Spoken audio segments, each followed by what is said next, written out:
because you'll see, there we go. Now we're streaming. Okay. So we're streaming live on Facebook now? We are. Okay, now I can't see you at all.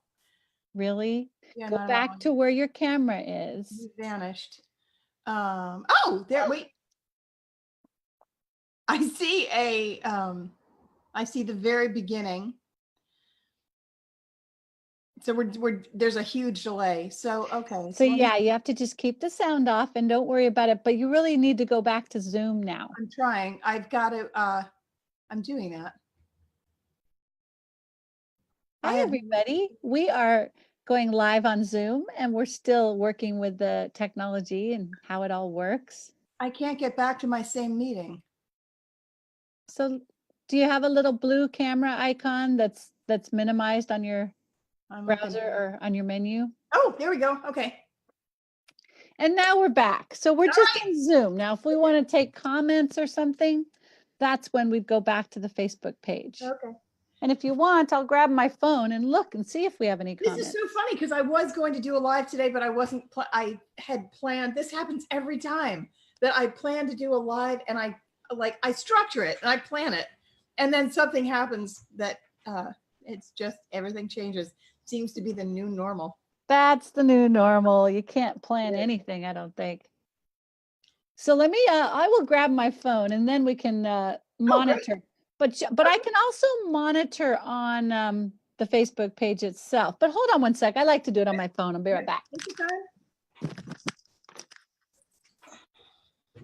In the meantime, I think I'll set some intentions.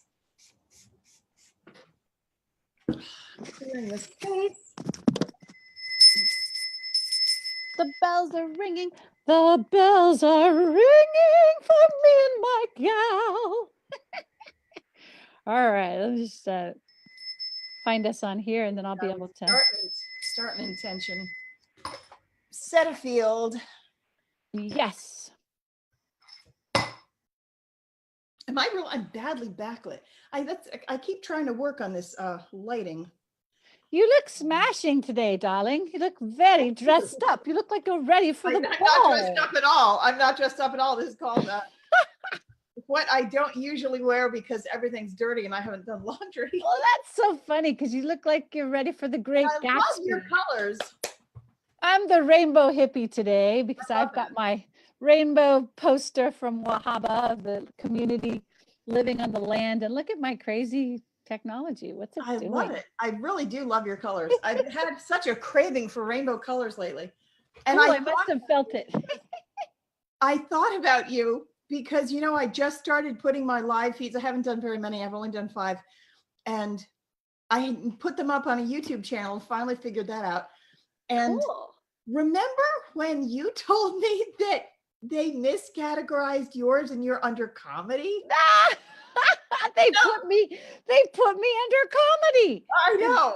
So I think this is very funny because mine is all kids shows. I didn't get I never wrote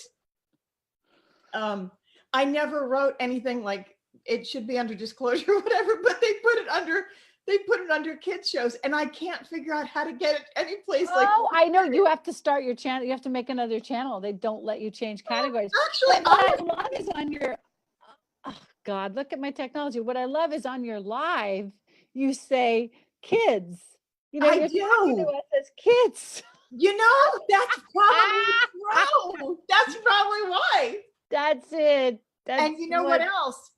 You know, kids shows and comedy. I actually think that's really, I think it's working to my advantage because, or at least I'm going to get it to work to my advantage because I did come here to start a school anyway. That's right, and that's what we talked about. And then it's like I wouldn't have thought to put my information there, but I am going to do a lot of Disney disclosure, and I do carry that child jurisdiction of the Joan of Arc energy stream. That was mine, the divine child. So I actually think it's something that, like a synchronicity that I wouldn't have done that, but I'm going to make it work. I think once we're in kids shows, I wonder. I mean, you could have 2 different channels. That's true. You could have your educational. I would do that. because I you're actually kids thought about and you're having, educational. I thought about doing some kind of a kids show, like an educational kids show. Me too. Do you Yeah, ever I think watch my that's a really children's cool, online community like the show? Magic Garden, except for star kids and autistic children. It's like, this is how you get your telepathy, and here's the Anna Day who bites. Stop it. Oh man, me too. We should do it. We should co-do a children's That's a show. fine idea. I think that's a very good Well, idea. yeah, I'll send you the link to my children's online music community. I do a show pretty much every week. Oh yeah, And I have 5 people in my that watch it. 5 neat. families. No, we could work on that. I think Yeah, that's very I cool. love it. I love it. And I charge $7 a month, just like Netflix. Oh, neat. But I want to get it so it's like on a cable TV show, and Yeah. I want to get my puppet theater so it looks more, it's professional, and I want to have lots of kids in the neighborhood joining in, so kids are watching kids, Yeah, not that's just important, me and my friends. It's like yeah. Mr. Rogers. There's a lot of Yeah, adults. I was thinking about Mr. Rogers all day today, actually. I love But there needs Mr. to be Rogers. He's more, on my fridge. He's there kind needs of the to be more guardian. spiritual teaching that is real like that, because Yep. that's the way it needs to be done. I have this little song. It doesn't sound good over Zoom, but the song that I like is to nourish the seed in a growing heart is such, what is it? Precious sacred work to do. What I love the most is to share this time with you, something like that. And at the end of every show, I go, that's our show for today. See you again next time. May you bloom and grow in your own special way. We'll see you again next time. Bye, everybody. See you next week. That's cool. Yeah, I used to be a preschool teacher. I used to sing to my kids all the time. You've met all my puppets, haven't you, Stephanie? I have. Right? Yeah, Hi, Stephanie. Remember, I'm Francine. You're Francine. Have you met Francine? This is Clementine. Hello, Clementine. She likes your voice too. I can't remember. When did I show you my puppets? I think it was our first meeting. Oh, hola, Stephanie. It's been a long time. ¿Cómo estás? I've got a bird on my shoulder too. Oh, you have a bird. I haven't Hello, found little bird. I haven't found Carmen yet though. I've been looking. Oh, your lizard is He's gone. been gone for about 4 days now. And seriously, we have looked everywhere. I have no idea where she is. Oh my, where has my little lizard gone? Oh, where can he be? All right, guys, let's. Under the furniture. Oh yeah. Now the other ones are going to be very upset if they don't get to say hello. Okay, we'll make it quick, but we all need to say hello. Hello, Stephanie. How are you? I'm Rufus. Hi, Rufus. Gotta get myself more positioned so I can be heard and seen. Yep. Roof, roof, roof, roof, roof, roof. Okay, Rufus, that was a good introduction. We'll quickly go through everybody here. I don't know. Did I have him when I talked to you? Oh, hello, Stephanie. You make my hair get set on fire with all your talk about the Joan of Arc and disclosure and all the crazy, the wonderful things you say. Have you met me? Have we met each other? Not. Nope, he's a new one. God, we have not met. This is an occasion. Do you have wine or champagne? I've got some coffee. I think go over here, Einstein, and we'll talk later. All right. I only have a couple more here. I'm back. I'm back. My mother would have loved that one. Back. My mother loved sheep, and she was a puppeteer too. That's right. We talked about your mother, the puppeteer. Back. Okay, Lammy, go over here. She's kind of like a sheep. I don't know why I call her Lammy. All right, who else is up here? Oh, of course. Sorry, guys. We got the, once you start talking about the puppets, of course, the puppets have to come and say hello when you It's talk funny about because them. I've got the same one in storage. I used to have a whole bunch of puppets when I taught preschool, and some of them made Seriously? it through the divorce, but a lot of them didn't. But I think we still have that one. Really? Yeah. We have to meet. We'll have to, yeah, we'll have a Frogs without borders. That was clever. From swamp to swamp, frogs without borders. Oh dear. And of course, I am Millie the giraffe. I have no I love body. giraffes. Remember? I would like to have a build a giraffe workshop so That's I a can get a good idea. body. I love know, giraffes. Millie, you need a body. She needs a body. Does anybody out there in Facebook land know how to build giraffe bodies? I could do that. Oh, would you make me a body, Stephanie? I would Sure. love it. Wow, Stephanie's going to make you a body. We'll take some measurements when we meet in person. Oh, yes. But that might not be for a long time. You can see that I pretty much just need a body that joins with the volume of my neck. No, sure. I'll send it to you. Yeah, do a tracing. You could do a tracing and send me something. Really? Tracing? I don't know about Sure. that. As long as I have the All right. general size, I could figure it out. I think I'm done with them all, pretty much. Mhm. Those are my major puppets. So what's going Anyway. on now? What's the latest Oh, what's just the latest development? latest development is it's been, I feel like I'm just being stabilized in the now moment into witness consciousness. I feel like I'm in a state of kind of contemplative, very slowed down. It does. I feel that too. I always like to check notes and see what's going on with you Yeah. vibrationally, because we tend to kind of lurk around the same strata. And I know I always notice with you and certain other people that I see a lot of parallels between your experience and mine. So Yeah. every once in a while something happens to me and I just kind of like to look over and see what's going on with Yeah, it's been, yeah, I've had a few humdinger days, like the day before equinox was just it's like thick, right? It's like we're transmuting a lot. There are certain days where it comes out like heavy. heavy. Just And then the comes out. next day it's like total almost like a pristine, slow, foundational, I don't know how to describe it, but like I'm walking around just staring at leaves in the river, and just out in nature. And I thought, oh yeah, I'm going to go back to preschool, substitute teach at this preschool. Well, that was where it was one of the worst experiences of my life. It was Really? literally, You're kidding. yeah, that whole day was designed to be like a culmination point for the pinnacle victimizer traumas of every life I've ever lived. Really? So it was serving as a catalyst because we knew that you had to go back there, but it was a catalyst for, like, I get the feeling that it was like a pin, like the pin of a grenade got pulled out.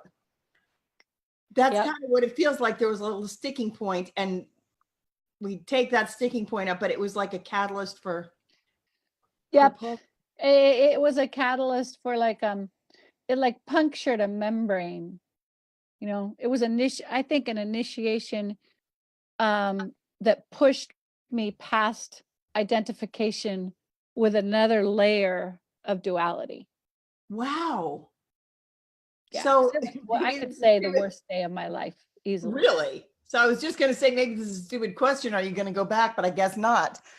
I'm sorry to hear it, though. I am sorry to hear it. I thought that was a good fit for you. I know. I love kids, and kids are a big part of my life, but nope.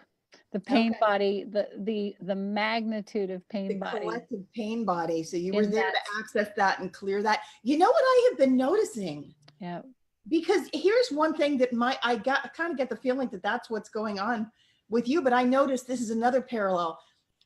You know how like in the past, our transmuting work has been it's gone through like different levels, you know, when you've done one portion and you're on to the next portion, you've done that, you're on to the next portion. And Right. the chapters seem to be going a lot faster, a Right. lot faster. So that I've noticed it with individual sessions. Like I'll get a client and I know that every single client, every individual session is actually a group session where I'm working on that person, but they're the representative of a group. And I've noticed that I always seem to think it's going to take longer than it takes, but actually in a session, like it's done. Like, and we're moving on to the next thing, and they're going faster and faster. And I think it's also because more, as we get out of density, we're like more help is arriving easier. And so it's like there's collective transmutation going on. I actually think that's why it's going faster. Yeah, that makes a Because now lot of everybody's working on it. Yep. And I feel like that's ew, did you just poop on me? You did. Oh goodness. It's a bird, I wipe it off. Birdie. Yeah, and it feels like as we collectively transmute too, like when I do a live stream, I have noticed that even without intentionally clearing and, you know, saying clearings and doing stuff, it clears itself as I talk. Like there's a lot less, Wow. you know, deliberate clearing. And now it's like, as we talk and everybody is helping everybody else. So it's like, we're on to the next thing. It's really fantastic. Wow, that's so cool. I feel like that's what happened with you in the preschool though.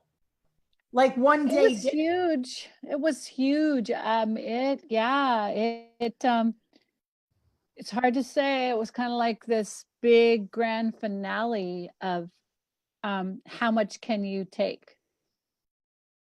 So you are like I get that. To like, make it through the day and not leave was testing the entire fortitude of witness consciousness that I've built in the last 35 years was tested. Wow. So you got a lot done in one day and then it's cleared.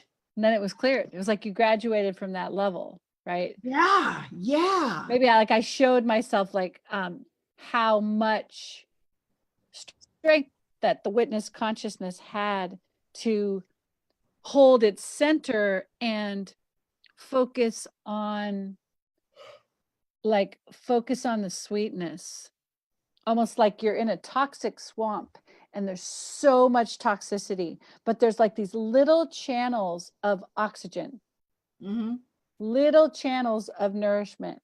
And so you focus on that one moment where that child smiled. Yes. That one place where these children are getting along. That one place where that child looks at you while you're changing their diaper and gazes into your eyes. That one, because there's so much incredible adversity flying at you that you become an expert vocalizer that seeks out sweetness. Exactly. And that's beautiful. And that's actually a really, really important point too, because I have said, I'm not sure I have disclosed this yet, but I know that it's one of the things that I was going to talk about specifically from the Joan lifetime, but it applies to everything always, is that when there was a point that they put me in a cell and I was chained up and they weren't letting me, whatever, I was really tortured. And I was focusing on the mice. I couldn't find anything, like I couldn't find anything else to focus on. The gnats didn't talk. And I really remember having this laser-like perpetual, like you make it into a meditation, find something to love and love that. And you do it so hard, you have to focus really, really intensely on the one good thing, because it's so dark and it turns into like this pinhole camera. And you're just going to make that one thing and ignore everything else. Just focus on the love, focus on the love, focus on love when it's so dense. But that is a pivot point that can clear everything else. Like I think that's what happened. It created this pivot. And then the pivot, like, gosh, it's hard to say. And then, then we had this song circle with 7 of my friends, and we sang. My friend Galen wrote this beautiful song. I mean, it came to him during a mushroom trip. It was just this chant. It was saying, "We must light the fire of life to come. We must light the fire of life to come. Raise your voices, raise your voices." We were just gathered and we started sounding. This was last Thursday night. Neat. And we were sounding in this field. There were very few words spoken in this whole song circle. It was mostly just communion through sound. And it was just incredible. And the final song was that one. And Galen got out his homemade instrument that was in the dream, which was like a tuvan instrument from Mongolia that he had made. And so it carried the prayer of that song. It was very powerful. And we all began to sing it. And oh my God, we sang this souffle, this cauldron of sound that was rising in its beauty, rising, rising, rising into this exquisite point of like, it's cooked, right? Like you felt the timer go off, like it's cooked. And then I became the earth and I ate it and I digested it into my body. And I heard and I felt the earth mother merging with my body. And she just went like it was her food. And Galen said that song was about feeding life. Oh, wow. And he works in service of the earth all the time. Oh, that's cool. That's these beautiful. mandalas, and we live as a pod 60,000 years in the future. So he and I arc into our future pod quite a bit because we're in the same core soul group and we're in the pod.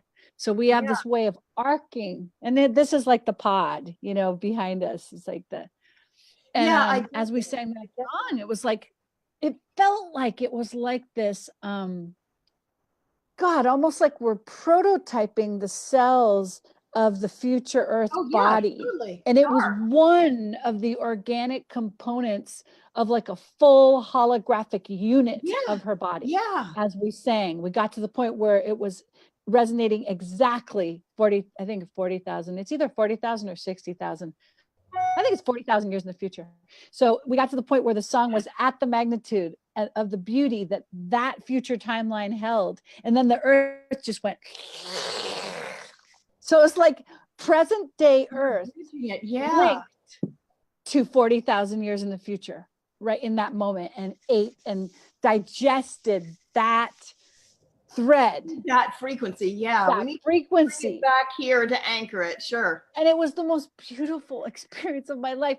The next day I was so like just like homesick for the frequency, and I tried to sing it again, and I tried to find it again, and I did a lot of grieving that day, just feeling the separation and the difference between future earth. It is hard to come back down. It is so hard.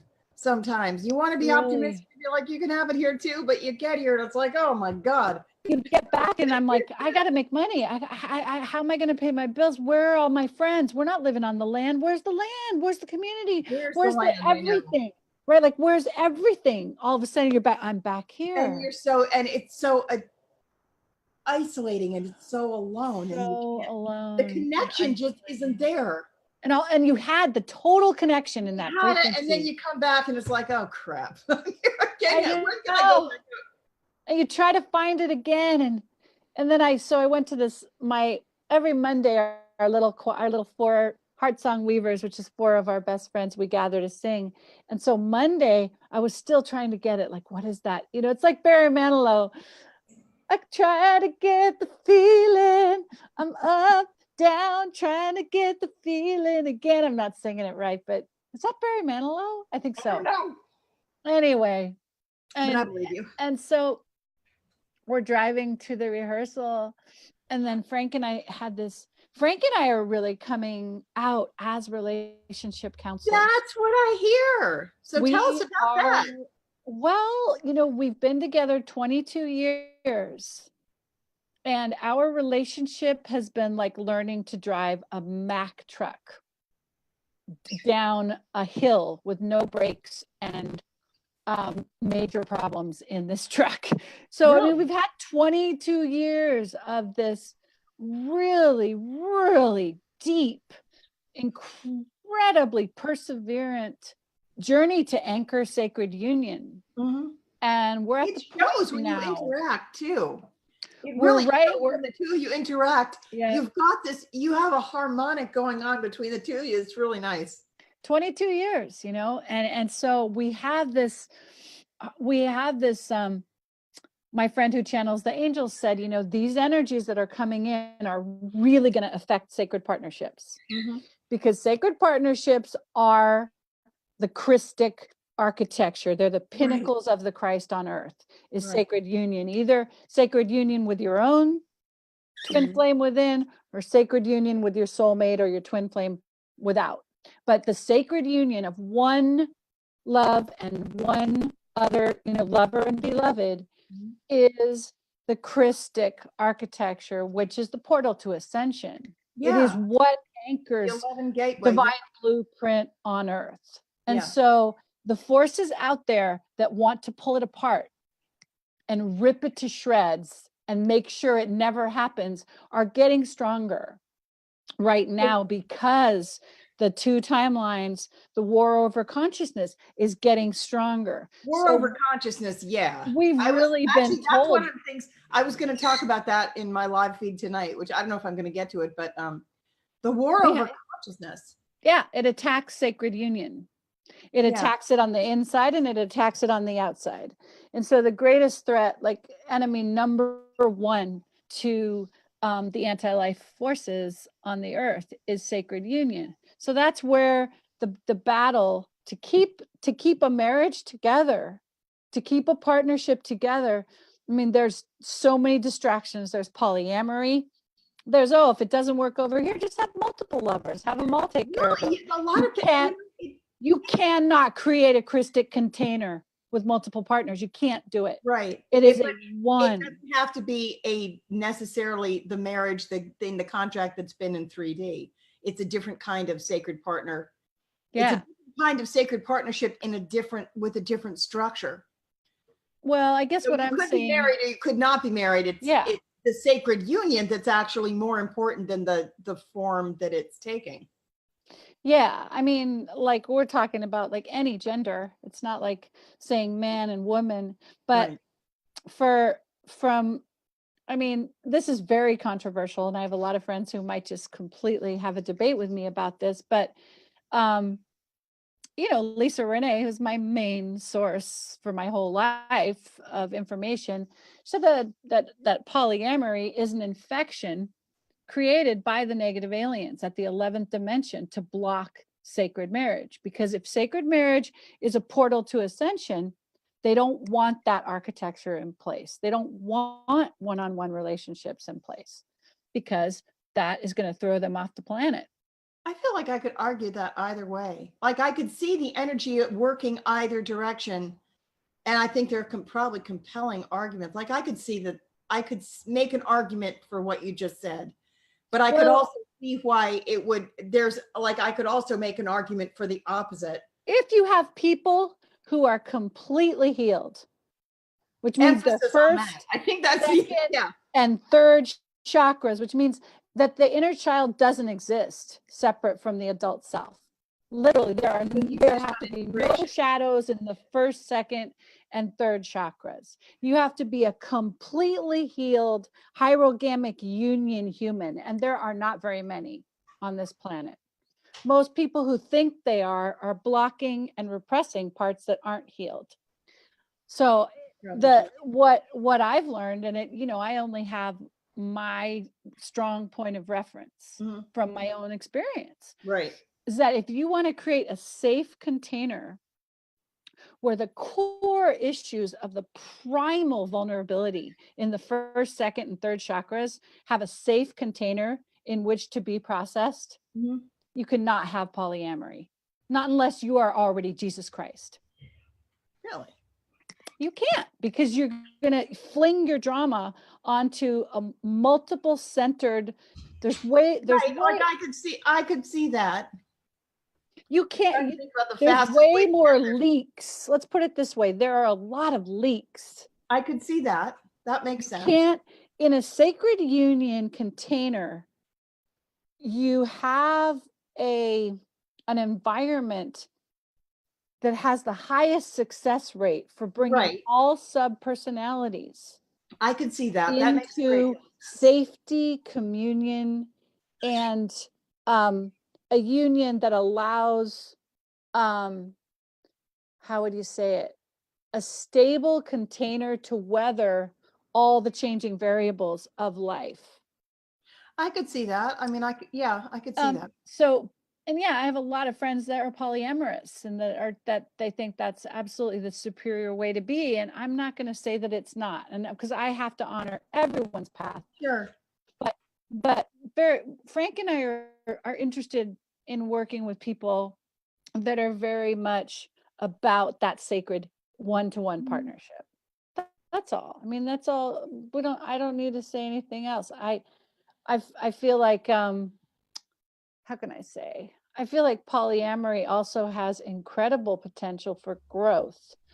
And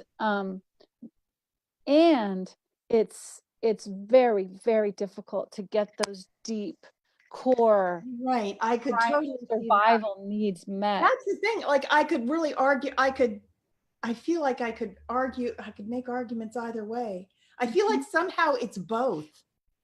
I feel like somehow it's just both. It's not a matter of one or the other, because I could see having a sacred union that's just the two of you if it's monogamous, but I also think that not all of your needs can be met from one person. So you may as well go and have, you don't have to have sex with other people, though. You don't have to have sex with other people. You could have friends and snuggle partners. I have so many people that I love super deeply, but that once you have sex and you're opening your root chakra and your sexual energy, you're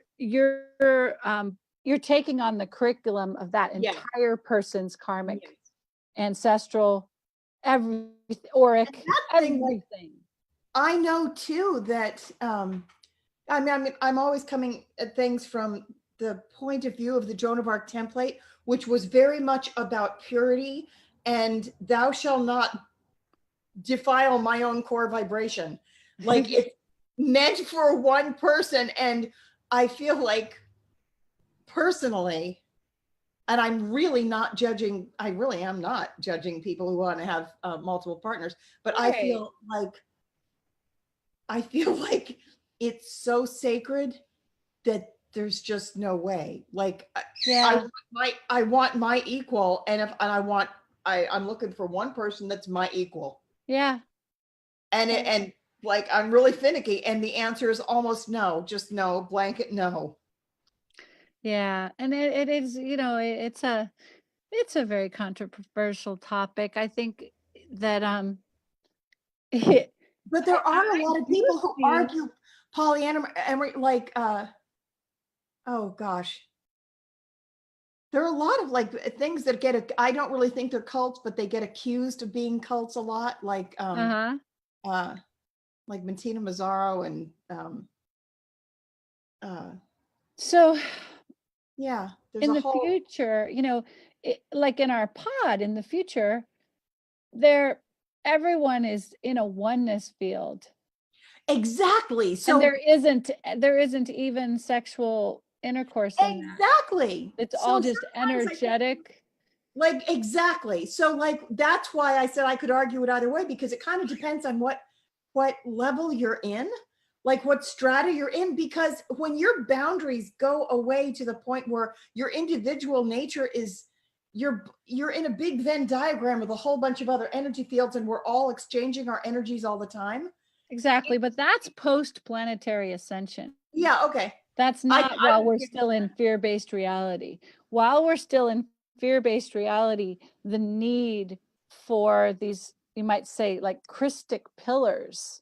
Christic pillars, exactly. The need for that is so strong. Exactly. And that's what a twin flame union is too. And that's what a soulmate, that's what So real one, like, anywhere where two people commit to weaving this closed container and working with each other's shadow energies and choosing love against division, choosing and on a love big way too. over and over, choosing love against the forces that would rip that love apart.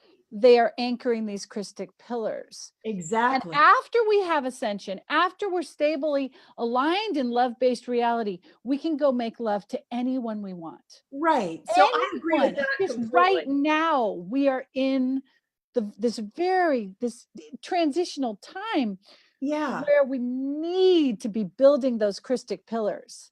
So that's so interesting that you said that, because I keep calling what you're describing is what I keep referring to as the 11 gateway. There you go.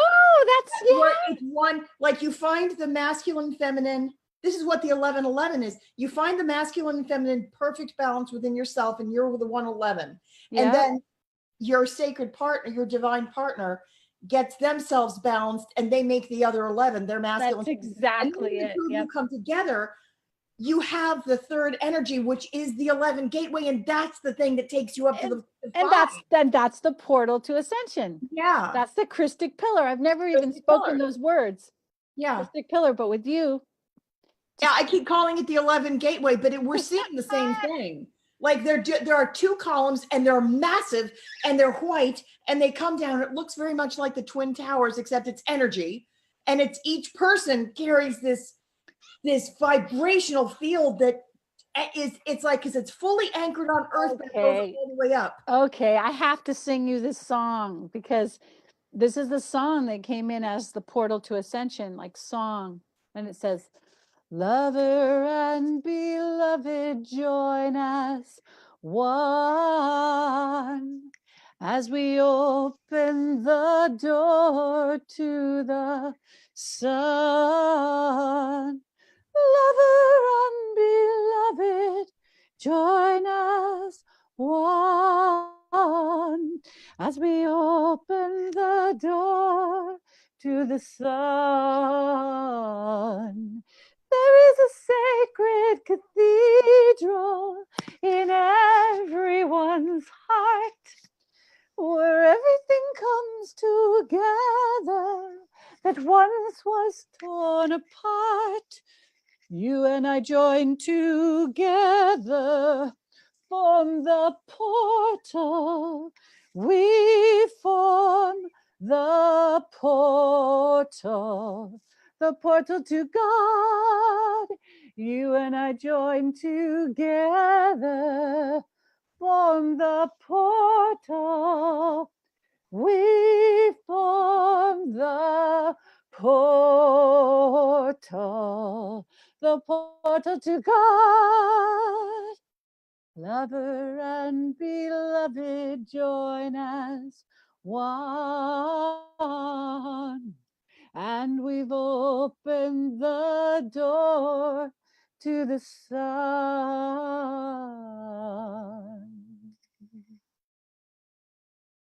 That's it's true. So that's like, and it's not to say that if you have a healed hierogamic union 11-11 in yourself, and you're making love to people who have a healed hierogamic union within themselves, you've already done the work. You've done the work, so you're not going to cause damage. But if you don't have the 11-11, and you're opening multiple portals, you open up pathways of possession. Yes, you do. Where the negative aliens can go right in and just create massive drama, magnify root chakra trauma, and it's just a lot harder. Yeah, now, I would agree with that. Reality is different. You know, if 4 of you are living in one house and you're all married, you know, whether you have a piece of paper or not, if you're polyfidelity within 4 or 3 or 7 or whatever, polyfidelity, it really changes the dynamic though, and is easier, but you still have way more leak possibility. Totally. You just don't have as much. I agree with that completely. And so until we are a love-based planet, the fastest way to get those Christic portals strong and intact is through monogamy. Hey, I agree. And that's not judging polyamory. It's just saying right now we are in emergency mode. Exactly. We are in emergency mode. I think so too. You know, we are. The motherfuckers are attacking like crazy right now. That's true. Cobra put out an update and said we need to be meditating 3 times a day at least. Who put out an update? Cobra. Oh, Cobra. He says the ratio, you know, of the compression breakthrough, it was going at a certain rate, but now we're in a delay because the ratio got out of I have felt that delay too. So we're in a delay right now, and this is like the first time that I heard what you just said about Cobra. I have felt that delay myself. Like we were going all right. What the fuck happened? Yeah. So we're all of a sudden we went backwards. We were yanked backwards, and now. Damn. And they attacked Frank's and My Sacred Marriage, which hasn't been under an attack for probably many months. They do attack. And they did a full-on attack on us. Very, very much. They will do. And here, for those of you who don't know, Dark Force, and I've been the victim of that. My victim, I don't like the word, but yeah, I've experienced some of that too, where they will use tactics to separate divine partners because the union light is so strong. They want to do everything possible. They will do everything possible. When we announced we were going to step up as really helping couples that are really in emergency, that's when they said, we're taking you down. Yeah. So you're going down. So here in my experience, you know that if, for those people who don't know, if you stay 100% in integrity, they can't kill you. They can make your entire life miserable though. And what they will do is typically they will go, so they have the ability, just like we have the ability to see the energies of the people around you in your social circle. And if they can't reach you, they will reach, they will portal through. We can do it too. They will just look like, where's a soft spot? Energy takes the path of least resistance. So that's something you always have to remember. Like I remember having a meeting when I was trying to get the school one time, the Andivine school. We had a meeting with 6 people at our table, and I knew that dark forces were trying very hard to attack me. And I also knew they couldn't at that time. But I remember looking around the table and thinking, I just knew in advance, I was like, this is our last meeting because I know how they're getting to you.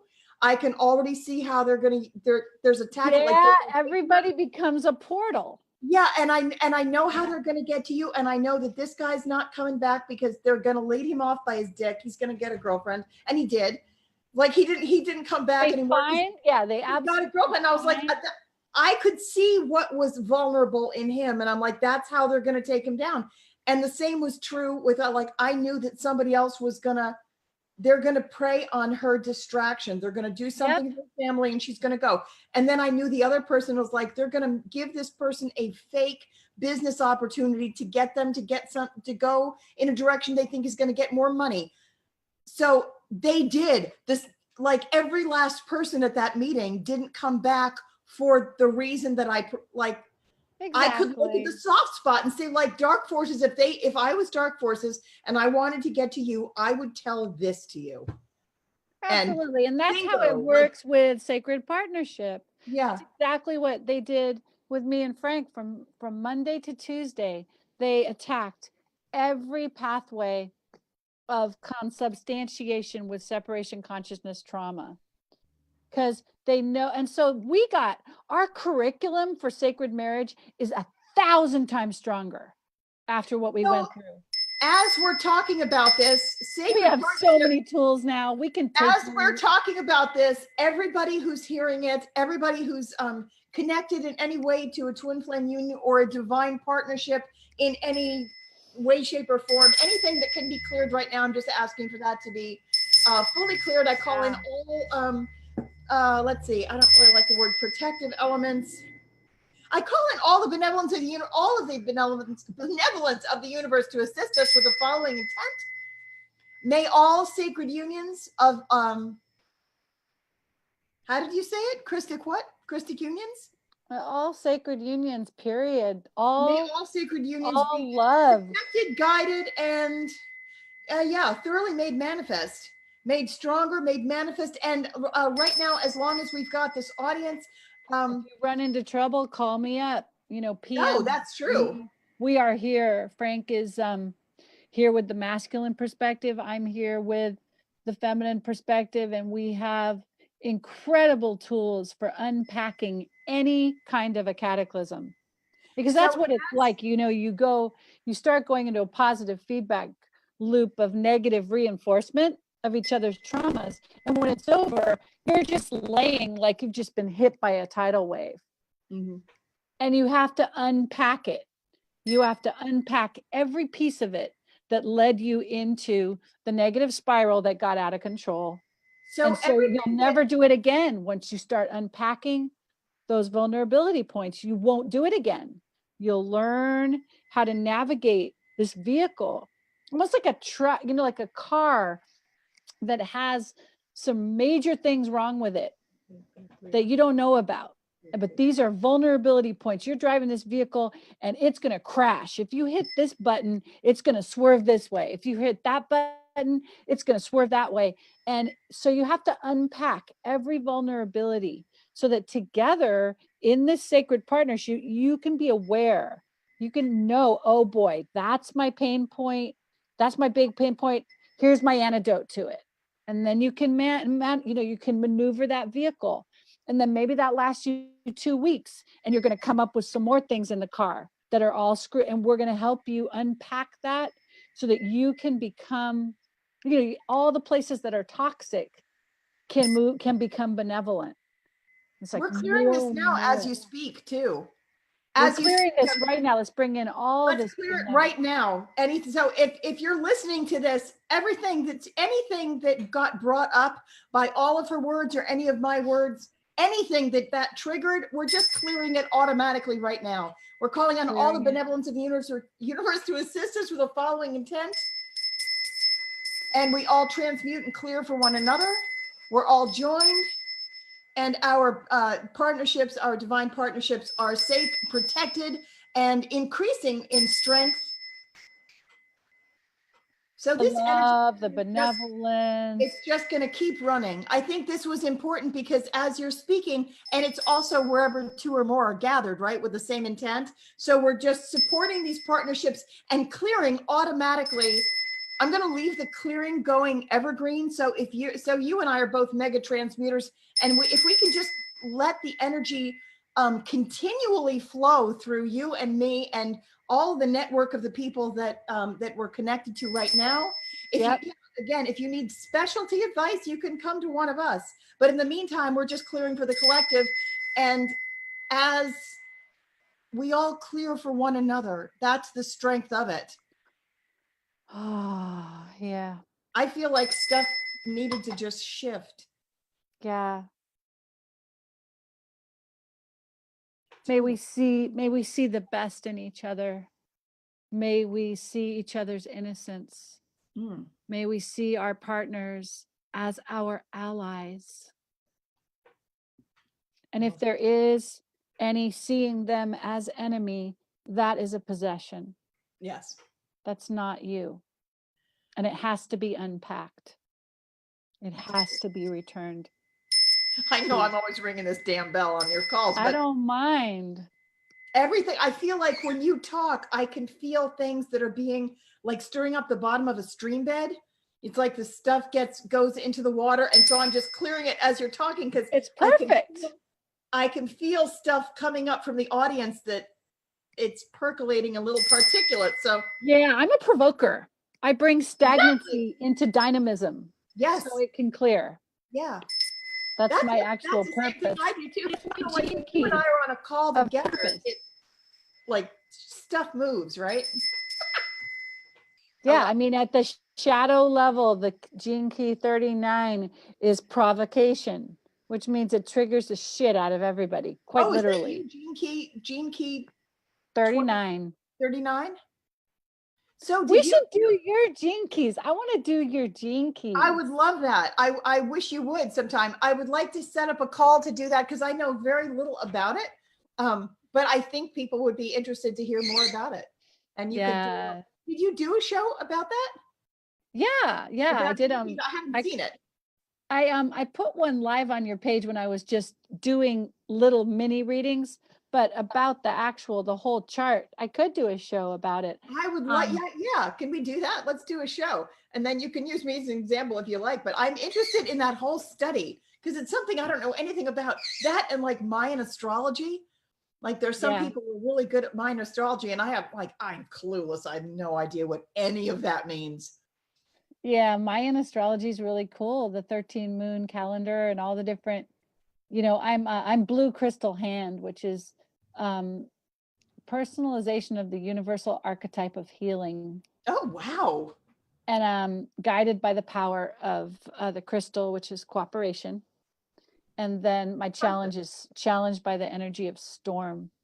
So what is a kin number? I don't know exactly. I don't understand all the dynamics. I don't either. I haven't really. Also, I don't even know. I need to know more about standard astrology or all the different kinds of astrology. But you can go to 13 Moon, and I think it's just 13moon.com. And my friend Eden Sky, she created the calendars with from Jose Arguelles. She's just an amazing wealth of knowledge. I think she created that site. My technology is weird, but anyway, you can put in your birth date and it will say, you are red resonant Skywalker, or you are yellow spectral star, or whatever. And then Ariel Hillsbury has this beautiful book with the oracle cards that really tell you all about each signature a lot more. Really? And I got to get her book. I got to get that book. I keep saying it and I haven't gotten it yet, but yeah. So yeah, I'm very interested in that. Yeah, we did that. Fun. I'd love to know what you are. Yeah, I'm blue crystal hand. Something blue. It was something blue hand, but I don't remember what it was. Oh, you're blue hand. It was something like that. I do believe it was, but it was something. There was something else in there too, and I don't remember what it was. Oh, you write down your birthday because I need it for Gene Keys. Okay, so what's your birthday? Oh, it's February 19th. Oh, that's right. We did this. Maybe I already got your chart. Sometime, but I think we talked about it for maybe a minute and a half. Toward the end. Yeah, so you're 20, 34, 55, 59 on your outer spheres. I can tell you right now. Because you're the same as my Deanna. Oh, yeah. She's one of my best friends in the whole world. Yep. Oh. Yep. You'd love Deanna. Anyway, yeah, so your chart is all about moving from superficiality into presence. Deep presence, and then majesty, which is the whole idea of power versus force. Instead of forcing through trying to control, allowing a partnership between the masculine and the feminine so that you allow the majesty of this partnership with the divine to occur in every moment. So it's just the Siddhic frequency is majesty of the 34. It's a beautiful, it's the majestic king. Such a beautiful. Like all right, I'll take that. And then your 55 is all about, that's the dragonfly, massive transformation. 55 has a lot of significance in my life. That's a major number. Yeah, it's one of your activation sequence keys. Oh. And it's victimization to freedom. Oh, perfect. Okay. Absolutely. And it's connected with sexual energy, transformation, romance, the masculine and feminine. Every time 55 shows up, it has a special relationship with like me and my twin flame union. And they're just, I know what it, like in terms of my life path and what I came to do, every single time there's a sequence of 55 or any place it shows up in the world, it's always a special sign that means pay attention, double information. I think it's your, let's see, we should find out, but I think it's that might be your life's work. Oh, I can look that up right over here. Hold on one second. Sure. I think I'm going to do a live stream after this too, because I'm going to talk about the, I keep meaning to talk about group dynamics, and I did. That piece of paper. Well, I can't find it right now. Hold That's on all a right. second. Maybe I can find it. I love that rainbow scarf. But I started to talk about group dynamics on my last live feed, and then I forgot to say half of the information. So I guess it has a part 2, and I'm going to do that tonight, I think.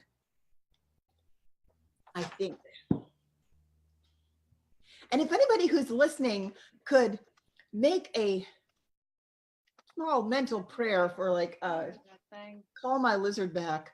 Oh, We're trying to send out a collective call so that she comes out of wherever she's wedged herself. That's another thing, another thing to mention lately is the level of chaos in my life. Yes. It's literally, I can't, there's piles of things. It's never been this bad. You know what I think is happening? I think so. That's another thing. So I've noticed this too.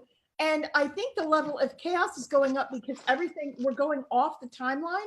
So everything is that it? And we're moving.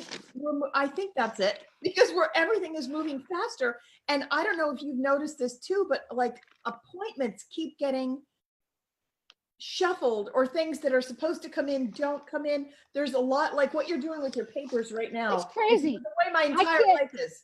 I can't. Me too. I have piles of things, and normally I can go, okay, I'm going to clean that up. I can't do it. Usually I'm very organized. Like I can't. My brain won't go over.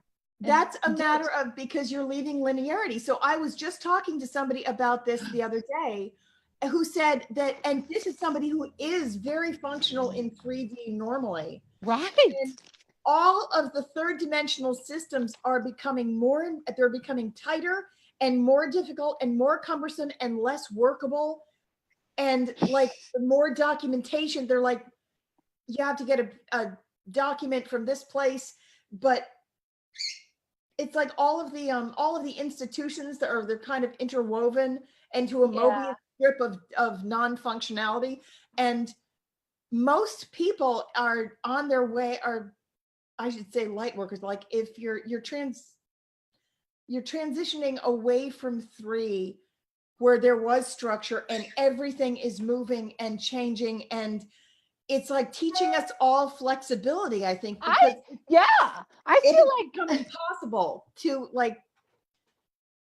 with all good intentions, like I have an appointment and I like appointments. I like appointments, and I know it, like I've got my stuff and I've got all my stuff ordered and I'm going to show up there at 2:00, and no matter how much you intend it, something happens. Like if you're not supposed to be there, if they want you moved, they'll move you.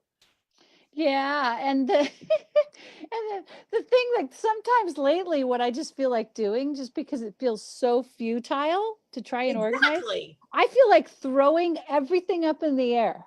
Yeah, I think we're supposed to. I actually think we're supposed to. Throwing it up there because I have no clue. I think it's like the true like humility that there's such a grand reorganization going on. Yes. That we literally are like, you have to give it up. I give it up. Exactly. I think like you have to give it up. So actually, that's exactly what I say when like when you say I want to throw it all up in the air. I actually think that's what we're supposed to be doing, because it's like you give it to the quantum field. Like I no longer can be the organizing principle on this timeline because I'm not on the timeline anymore. So you actually have to take all of your things and you throw it up and you give it all to the quantum field and say, organize this in the best way for everyone.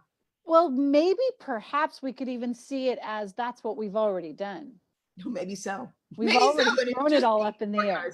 So what's on the floor here doesn't even matter because it's all already up in the air. Right. And it's being reorganized, and we're just look at the calendar, because now I want to find out what your life's work is. Let's find this out. I'm gonna turn on my batteries. That's enough of that. Okay, let me go look in the calendar because nice skylight. All right, let's see now. Your life's work is, it's dark in here. I want to turn on the light. I'll take that. Okay. That's a good life. Your life's, I you're think it's funny. dark in But here, let's turn on the light. I think everything that happens in a live stream means something. You said, what's your life? Woo! What's your life's work? It's dark in here. Let's turn on a light. I think that's the answer. Check out this scarf. Isn't it pretty? It's over our love it. bathroom. I love Very that pretty. thing. Okay. All right. So now I've got the calendar. It's dark in here. Let's turn on the light. That's It's definitely dark in here. Let's turn on the light. woohoo! That's mine too. Oh my God, Steph, I watched the movie Tangled yesterday. Oh yeah, That movie is such a great metaphor for it's a metaphor for everything. So when my everything. Disney, yes. So when my Disney disclosure comes out, I'm actually going to talk a lot about Tangled because That's remember I my was talking about the favorite. golden strands, the golden energetic strands. Yeah, and the dark mother holding her Yes, the hostage, dark mother. and him having to cut the hair that was Yes. woven around the darkness. That just Big time. explains the ego death that's involved. When you're going to a purer state, you have Yes. to be cut from the old state. Just like you talked about, you didn't manifest money during that period because it wasn't supposed to be tied to that. Right. It's like cut. Right. You know, the whole movie was And just, it's so interesting that when her hair is all connected, it's golden and light. And when it's chopped, it gets black. When it's separated, it gets dark.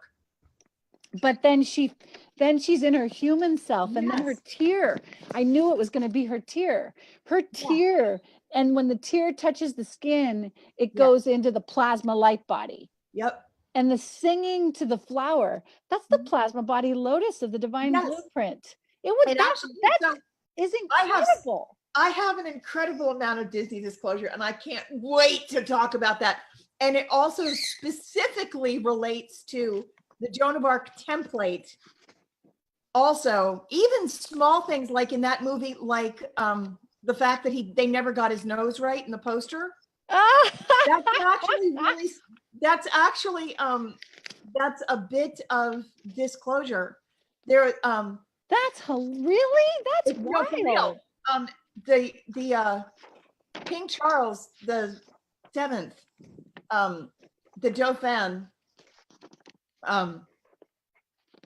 was mocked through the kingdom. He didn't like his nose. He thought his nose was very big, and he didn't like his nose. And he went through his whole life in that lifetime saying, I don't like my nose. I wish it was smaller. I hate my nose. I wish it was smaller. I hate my nose. I wish it was smaller. He really did. And that's wild. in this lifetime,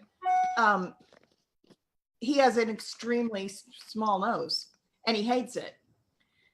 Oh but my it was really a feature where the kingdom, he had a very distinctive nose in that lifetime, and there was a lot of the population making fun of his nose, and that's why it showed up in the movie Tangled. Is they never get his nose right. He comes down and he complains about his nose, and so the next time he's born, he's incarnated with another nose problem where it's not even a problem. If he would stop complaining about it, it wouldn't even bother him. Well, that's funny. So that's connected with King Charles, huh? It absolutely is. I'm trying to find my ephemeris. I want to show you this. Hey, but let me show you this because this is funny. This was Frank's and my relationship counselor. Look, we look like lifeguards, right? And then it's like, don't give up the ship. You see? Yeah. That first aid for your relationship. And they're like on this. They're on this raft in this storm, you know. Oh, that's funny. Don't give up the ship. You know? So is that your new flyer or your old one? No, that's our old one. I have a new one. Okay, I'm still trying to find the ephemeris. I want to find the ephemeris. I need to find that darn ephemeris. Where is it? Oh, where the heck is that thing? Yeah, the organization gets to be a problem when you want to try to find things. Yes. Right now. I would agree with that. So this is interesting to me. So yes. So you're doing couples counseling for divine partnerships, but he's not your twin flame. It doesn't matter. No, it doesn't matter. I'm just thinking that is an interesting thing. So yeah, he's my soulmate. I mean, he's my genetic equal and my soulmate. So our power to create that hierogamic structure, any two people that love each other that are genetic equals can create the hierogamic union. So twin flames. describe, I'm interested in this.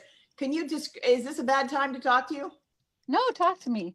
So describe the genetic equals. What do you mean when you say that? I think it just means that the light accretion potential in your two genetic codes is similar. Okay. I think that's pretty much it.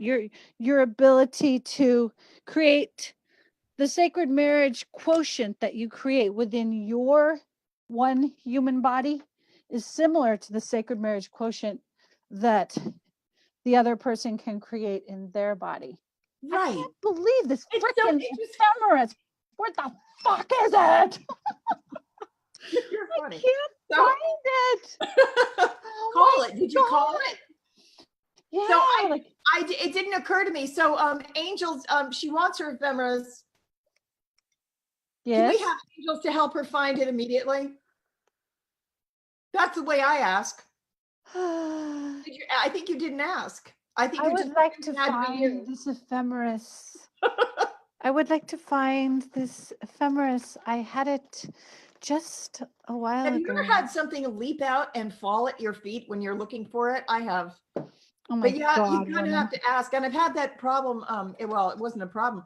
I've actually had that happen in Barnes and Noble where I was not even in that aisle at all. I was in a totally different aisle, but I couldn't find the book. I couldn't find the book that I went there for. And I thought they didn't have it. So I went down a totally different aisle and it actually fell off a shelf at my feet in a totally different section. And I was like, wow, this is exactly what I wanted. It was amazing. Oh so my God. Angels, help her find her ephemeris. Ephemeris. Where is my ephemeris? That's so interesting though, because what you said about the whatever, I'll just have to find it later. You have different terminology, but you and I are seeing the exact same thing, because I've said for a while that I haven't told a lot of people this, but I do know that one of the reasons why I know that I wouldn't have sex with just anyone, even if I liked them and found them very attractive, it was on the table. I don't mean on the table, I mean offered. Oh, let's have sex on the table. I've never done that before.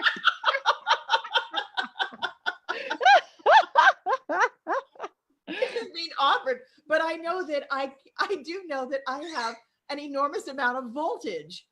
There's an enormous amount of energetic frequency, light that comes through me. And this is, I can't believe we're live and I'm telling you this, but I think that, well, baby, if there's an energetic mismatch, you run the risk of like spontaneous combustion or something like you don't want two wires that can't contain the same amount of light to be in the same circuit, because it has to be somebody who can carry the same amount of voltage. That's the and if they can't carry the same amount of voltage, don't go near it. So if you're one of like these beings who comes down and just you connect to a huge level of voltage, it's just not safe to have sex with somebody who doesn't have their stuff together. Because if you think about it, if somebody's carrying a lot of resistance, yeah, if somebody's carrying a lot of resistance and hasn't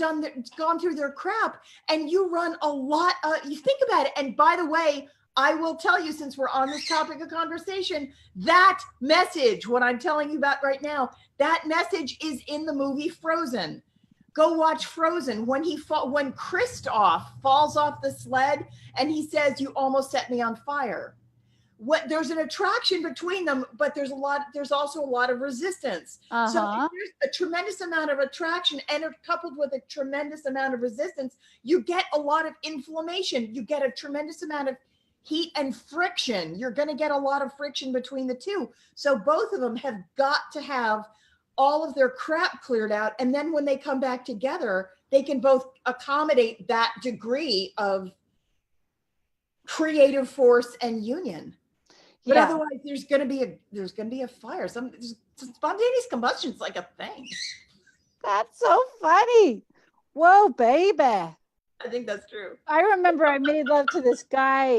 I didn't even have sex with him, but we made out on Venice Beach, and my voltage was so high Venice is a good for spot. like 3 weeks. He's like, Muscle Beach? no, Venice Beach, right in front Venice of Beach, wasn't Muscle Beach. Tower 20. What tower was right in front of our house? Anyway, just Venice Beach, right near Washington Boulevard. Anyway, so he was like this for like 3 weeks. He was like totally terrified of me. And I never saw him again after that. I mean, he spoke to me for and I'm just like, what happened? He operated the laserium at Griffith Park. And that's how he met. He let me go into the laserium booth and operate the laserium with him. But what's a laserium? A laserium is when they project those beautiful laser lights on the ceiling and they play like Pink Floyd. Okay. They were playing Pink Floyd, Dark Side of the Moon, and we were kind of, in love, and he would let me play with the laser things. And man, I should have said, oh baby, you just watch out what's going to happen to you, man. All I did was kiss him. I mean, actually, we made out for like 2 hours, I think, under the at the lifeguard station on the sand or whatever. September 1990. Holy shit. I was running so much voltage then. He never spoke to me. I never saw him again. What, actually, out of curiosity? He told me before he departed that he goes, my whole life is blown wide open. I can never see you again. That happens, actually. That really does happen. That really does happen with people with they're not prepared for the amount of he wasn't prepared, man. It's like, I can handle my laser lights, but holy shit, stay away. Here's the question. Do you remember when you first, because I do. I remember when I first experienced that amount of voltage. Like, I'm not just at once. Like, I got introduced to it a little bit, like when I was pregnant with my daughter Calico, my first experience, I had this idea that, do you remember Sanea Roman and Dwayne Packer's opening to channel? Like, how many of us started with that book, opening to channel? And I used to do all their prosperity and stuff. I had all their books. I love their work. Huge fans. Oh, I love those guys. Yeah. So I got a tape opening the channel, and I had this idea. I was 6 months pregnant with Calico, but I was heavily pregnant. And I had this idea that and my older daughter they're only 13 months apart. So I had this idea that I was going to learn to channel, and I was going to put the baby down for her nap. Oh my God. I had this idea that when she was sleeping, that's when I was going to take this predictable amount of time to open the channel. And I just had the idea of how it was going to work. And I expected something like Cryon, like something I expected something that was like lavender and sparkles. And it's like my aura is going to get fluffy, and I'm just going to be peaceful. And I'm going to get messages from me and all my friends.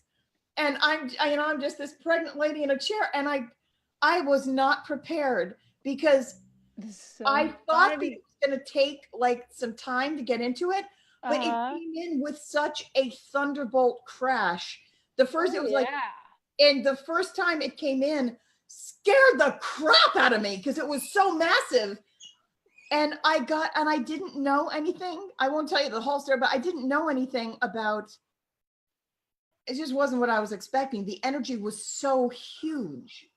Yeah. That I wound up doing it 2 days and never doing it again for like another 10 years, because when the energy came in, like I had that venue there.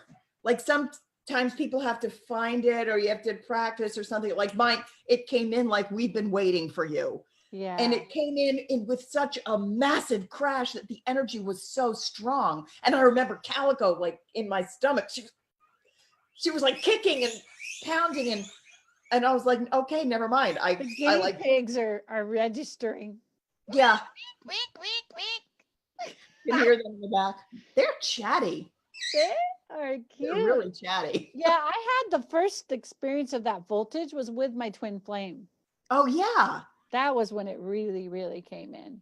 So yeah, so I had, when I met my twin, that was another thing. Like that was after the channeling, but that's another thing. Like it was a different quality of energy that I'd never experienced before, and I couldn't figure it out for a long time. Like it's not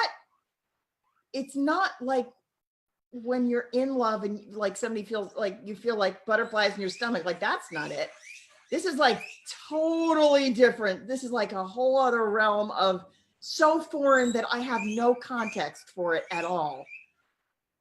Like I have no context. It's not, I couldn't figure out what the hell, like I kept looking. Are you talking about the twin flame union or the channeling experience? No, the twin flame. I couldn't figure out the energy, the quality of the energy. It's like almost like it's incredible. Yeah. Like a different, if you try to explain it to someone who isn't a twin, it's like they can only understand it through the context that they have, but it's hard to describe because of like, well, it's not like falling in love. It's something different. It has a love frequency, but the quality of the energy, like it's so much more intense that it bears no resemblance to anything.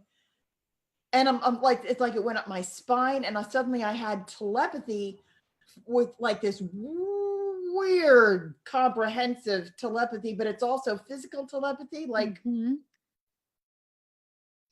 like I've said this, the example I always use, but like, God forbid he ever drops a bowling ball in his foot. Like I feel what's happening. Like that's a weird thing to know what's happening in somebody else's form. Yeah, I don't feel that much with Brad. I don't feel like I totally tune into him. But and I tried to tune it out too, and I don't know how to turn it off. When Brad came into my life, it was like a flood of super conscious, ecstatic, blissful communion. That's the only way I would be able to explain it. It was just like this massive communion energy, like I was on LSD. You know, I've never taken LSD, but it was like neither have I. This fantasy bond, this like fantasy bond, ecstatic union. And I think it's because the monadic level all the way up to the avatar level of my DNA was getting a glimpse of recombination. Right. And that's that glimpse, right? There's a, Tina Malia, I want to sing this tiny part to you. I don't have my capo. I wonder if it'll work, but she has this part, capo. The other night, you came to me like an angel, you appeared, and we climbed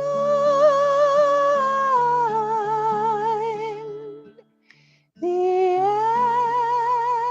endless skies and held each other near. And that, climbing the endless skies and holding each other near, it's this incredible bonding of the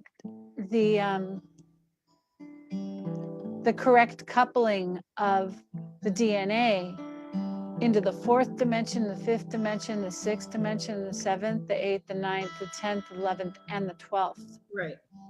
And so that twin flame opens like the portal fully open. And I remember the first time Brad and I ever had like time together. We were going to go hiking and we stopped to fill our water bottles and he kissed me. It was the first time we ever kissed. We kissed at 1 o'clock in the afternoon and we woke up at 9 o'clock at night naked with no memory of time or space. Really? So this is interesting though, because we traveled that whole time. We were traveling. But this is your twin flame. Yes. Not your husband. Nope. So there you go. He catalyzed my entire journey. The one that I'm on right now, he catalyzed. That makes sense to me. And then Frank for me has been the reflection of all of the perfect, what would you call it? Projection field of my own self-hatred, Oh, wow. alchemizing into the heart of love. That's like really asks you to be an adult, doesn't it? Hi, Madeline. I love the I way think you phrased it. Madeline wants you to wants to meet you and your bird. Come I see. love that name. You are so chubby. I would Oh, like to pick her up very much. how come you're so chubby, Madeline? She's I'm so so tempted picky to about her food. Every time we find food that she likes, she gets super picky and wants different foods. Hi, Madeline. Say hi to Stephanie. She's the queen of the fairies. She's a total fairy queen. Little heart-shaped nose. I That's know. a perfect heart on her Isn't nose. it incredible? Lovely. When she goes outside, it's like all the nature kingdoms celebrate that the queen of spring is arriving. Oh, Madeline. I can't believe she's letting me do this. Thanks for letting me She's do being this. very patient. I'm looking at her. Oh, girl. All right. Mwah. Thanks, Madeline. She's quite a cutie pie. Okay, where do you want to go, Maddles? Oh, so what were you saying? So with your twin, Yeah. but that's not so it's a romantic relationship, but they're not always romantic relationships. They can be. Most often, I hear anyway, most often twin flames catalyze our spiritual process. We don't end up with them. I mean, most often they're just, especially at this time in planetary ascension. It's kind of urgent, right? It's This like is urgency. So they're really going to be, yeah, it's not going to be like just warm, fuzzy, like I've been with him in hundreds of lifetimes where we've been together. But this one was about catalyzing. Right. This one was about exploding my DNA into its sacred communion and it glimpsing that and then losing him and then taking all these years to stitch it back together. The glimpse. Right. I can kind of see that too. October, he gave me this glimpse we had the massive super conscious union glimpse, right? It started on December 3rd, 1989, and it was over March of 90. And that catalyzed my full break into transpersonal awareness. Really? Before then, I just thought, okay, I'm hypoglycemic, I'm super sensitive, I'm super neurotic, I'm fear-based. I'm in the DSM-3 manual 10 times, and I'm making through this life somehow, but I'm just way too sensitive, and I'm really fucked up. And you think something after Brad, it was like, I am here for Andromeda. Yeah. I am a veil lifter. I am a multi-dimensional master come to help the earth through ascension. Everything was opened. Yeah. Right. I became manic. Nobody could describe what I was after Brad. Like they said, you're not a typical manic person, but you have all the characteristics. And they said, oh, yes, you're having a spiritual emergency. That's it's what's a happening. Spiritual emergency. Exactly. So right? So who told you that? Was it your guides? I was this beautiful psychopharmacologist. Actually, no, this beautiful man who was also I think he was a PhD. And he studied the Gurdjieff work. So he was really well-rounded. He read Uspensky, he did the Gurdjieff work, and he was a psychologist. Wow. And he was connected with psychiatry as well. So he knew what a spiritual emergency was and what it looked like. He knew. I wish I had somebody like that, because everybody just said, oh, you're crazy now. Like, you're crazy, you hear voices. I'm like, well, I know that I hear interdimensionally now, all the way up to 12. And there are beings that are filling my apartment. I can see all dimensions all at once, and I don't know where. I couldn't turn off. So people just thought you were crazy. You didn't have anyone to like mentor you through that. I had no mentor. But I got like from 3 to 12, I just suddenly got it all at once. And I could make sense of it, but I didn't know how to limit it to just, I couldn't find my body. And like, I lost jobs, like everybody left. How did you get through that? I couldn't, I was turning around in space for a really long time, actually upside down and flipping and trying to, like Darth Vader in the scene of that movie where in the first movie where they spin him off and his I was turning around in space for a long time trying to find my body. I lost Oh my it. God. It took years to get back. So now but I'm not entirely grounded, but it also my twin didn't call me. He ignored me instead. Like we knew that when this happened, I was going to be out of body, but he just really didn't call me back. I felt like he was supposed to help me get back in and decided to ignore me instead. And then I was like, I've got no beacon. See, I broke up with Brad 7 times Really? and I kept going back to him, breaking up, going back, breaking up, going back, breaking up. And but there is no breaking up. That's the thing. It's like you can try. We all try. Like you're a pain in the ass. You're pushing all my buttons. I just really want a way for this to go away. And so I remember looking around for an axe in one of my dreams because I was connected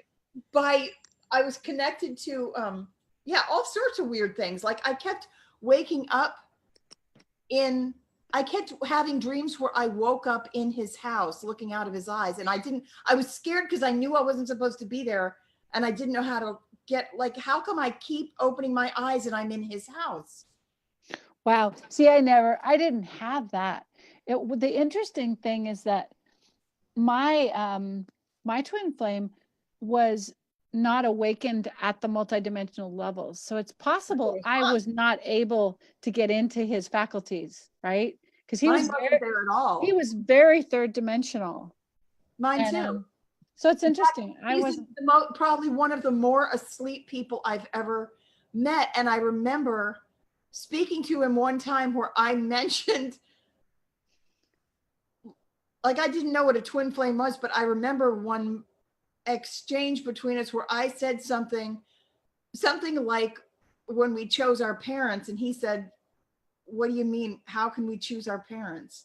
And I remember realizing, like, oh my God, you don't know anything about pre-existence. Isn't it crazy? Like, I don't remember the last time I even had any contact with the last time I had contact with somebody who was that asleep.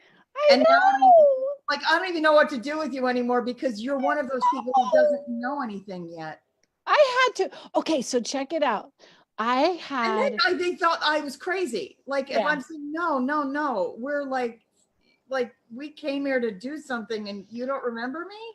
Like, oh, I know. I wrote a song about it. I have a whole song about that. But see, okay, so we have that same experience. Same with me, because I love him dearly. I mean, he's on Facebook. He's my friend, and he's a wonderful being, and he's awakening in his own way. But back in 1989 to 90, he didn't really believe in reincarnation. He didn't know there were other lifetimes, nothing. And the minute I touched him, I saw us in like 10 lifetimes. Right. So it comes back to you first. So it was, so he was like, he would say, I love you. You're my friend. That was it. And I remember when I drove from Los Angeles to Portland, and I was going to go right through San Francisco and San Rafael where he was. And I contacted him and I said, can I stay with you on the way up? And I stayed with him and I slept in his house and we made love that night. And I remember laying there and he stirred. I mean, this was such a gift. This is just such a gift. He stirred in his sleep and then he said, yes, we've loved each other for millions of years. And I was like, oh my God. I was like, it was such a gift. No, that's so interesting. So he was asleep when he said it. He was sound asleep. And so it only came out when it bypassed his consciousness. It was a gift from his higher self. I think, our connection in the oneness field, he could feel that super not being met experience. Right. And that night it came and spoke. So was he really freaked? Like, did you tell him that about the past lifetimes? Was that a conversation you had? All the time. And he said, I don't really believe in that. It's so interesting though, because I know that when our telepathy is all fully functional, Yeah. like my memories came back and I suddenly remembered. I remembered him, and I was married to his wife too. I remember being married to her. I remember being married to him. I remember all sorts of like the plans we made before we came down.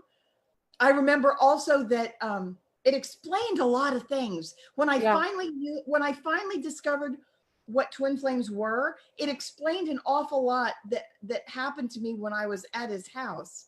Yeah. Like one time I remember they have two daughters and I had two daughters too. And I remember one time walking up their stairs and their youngest daughter was coming down the stairs and I held her. I kind of grabbed her when she was coming down the stairs and I gave her a kiss on the top of her head. And I swear to you, for about a good 30 seconds, I seriously could not remember whose daughter she was. Is she my daughter or Carmen's daughter? I couldn't remember who, because she felt just like my daughter. And Wow. she has been my son. I was her father in a very famous lifetime. We were together and she was my pride and joy. Their younger daughter was, I had tons of children, but I left my throne to this youngest one who wasn't supposed to get it because he was far and away my favorite. And it's my twin's daughter in this lifetime. And I recognized her, but when I kissed her on the top of the head in the stairs, I was experiencing his point of view too. So like it was his daughter, but I couldn't remember whose child she was. I remember being like in the Union field and I had to actually figure it out. Like, wait a minute, you're younger than mine. So you must be like, I had to figure it out in a linear way though, because when I gave her a kiss, she felt like mine. There was no distinction. That's so wild. It's weird though. And then when you try to tell people that, of course, they're going to think you're nuts. And they have no context for it because they're seeing it through a third dimensional lens. Yeah. So it's going to seem like you're a stalker. It's like it's understandable. It's understandable. I know. There's no context. When I was substitute teaching, I would have kids that were my children in past lives. Totally. Yeah. And I would be so attached to that. I'd be like, oh my God. And I'm like, okay, I was ridiculously attached to my kids when I taught preschool. There were certain ones that like, I loved them.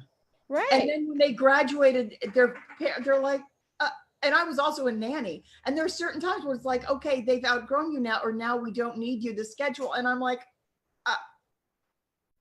I don't know what to do. I know, isn't it incredible? I've said complete goodbye to so many kids that I've adored. I found it traumatic. Like I don't want childcare anymore because I can't stand saying goodbye to any more children. I can't.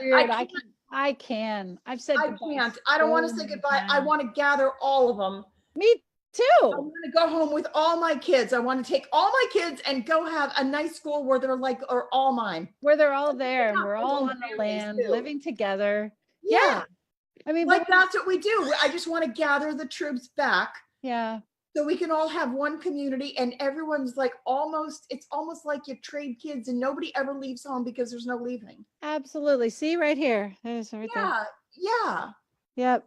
That's totally. And I don't know. I've had to say goodbye to so many children that felt like literally a piece of my heart. That me too. At this point, I've done it so many times that I'm able to do it without pain.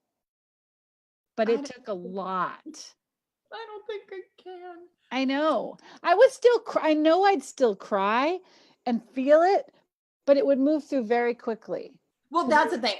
It does, like we were saying, the chapters, like we're processing. Than we do. But still. Madeline is looking at me. Do you want food? Is that it? Is it time for your food? We can go. What a great conversation. I have no idea. Conversation. I would like to talk more about twin flames sometime and your experience. And so are you still talking to him now?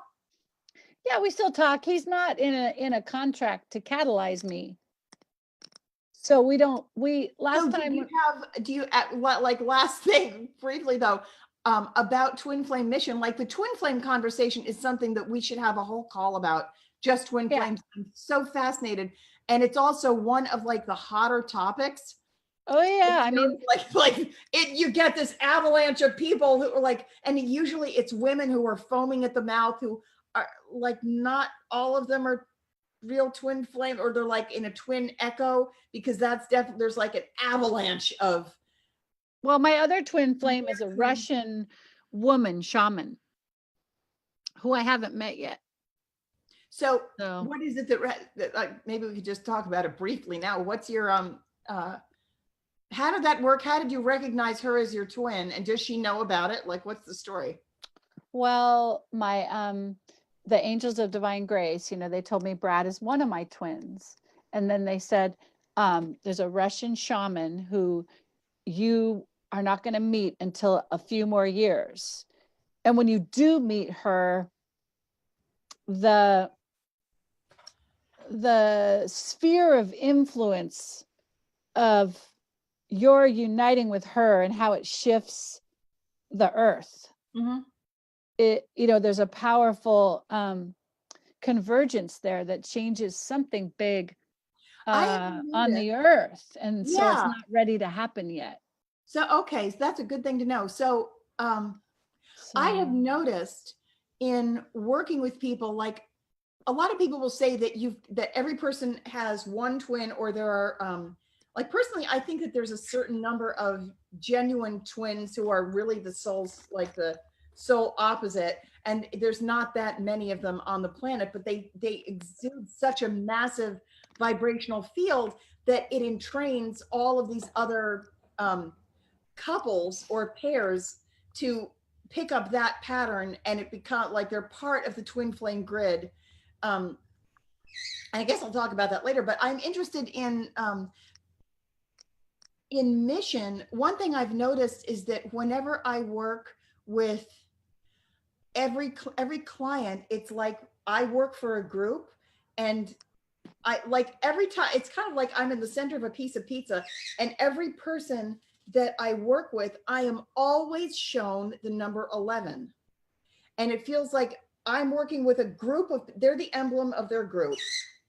Yeah. And they're the closest vibrational match to me. And we have this mission toward the group. And they're serving as some sort of a handle or a ambassador for their group. But I'm interested in mission. I'm interested in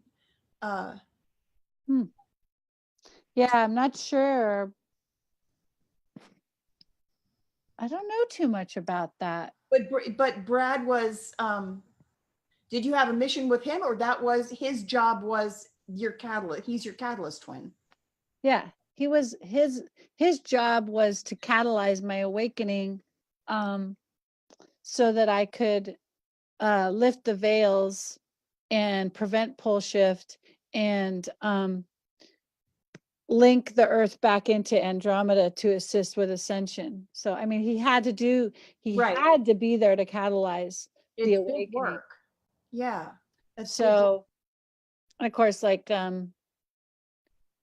I was on teams on all of those things. Yes, exactly.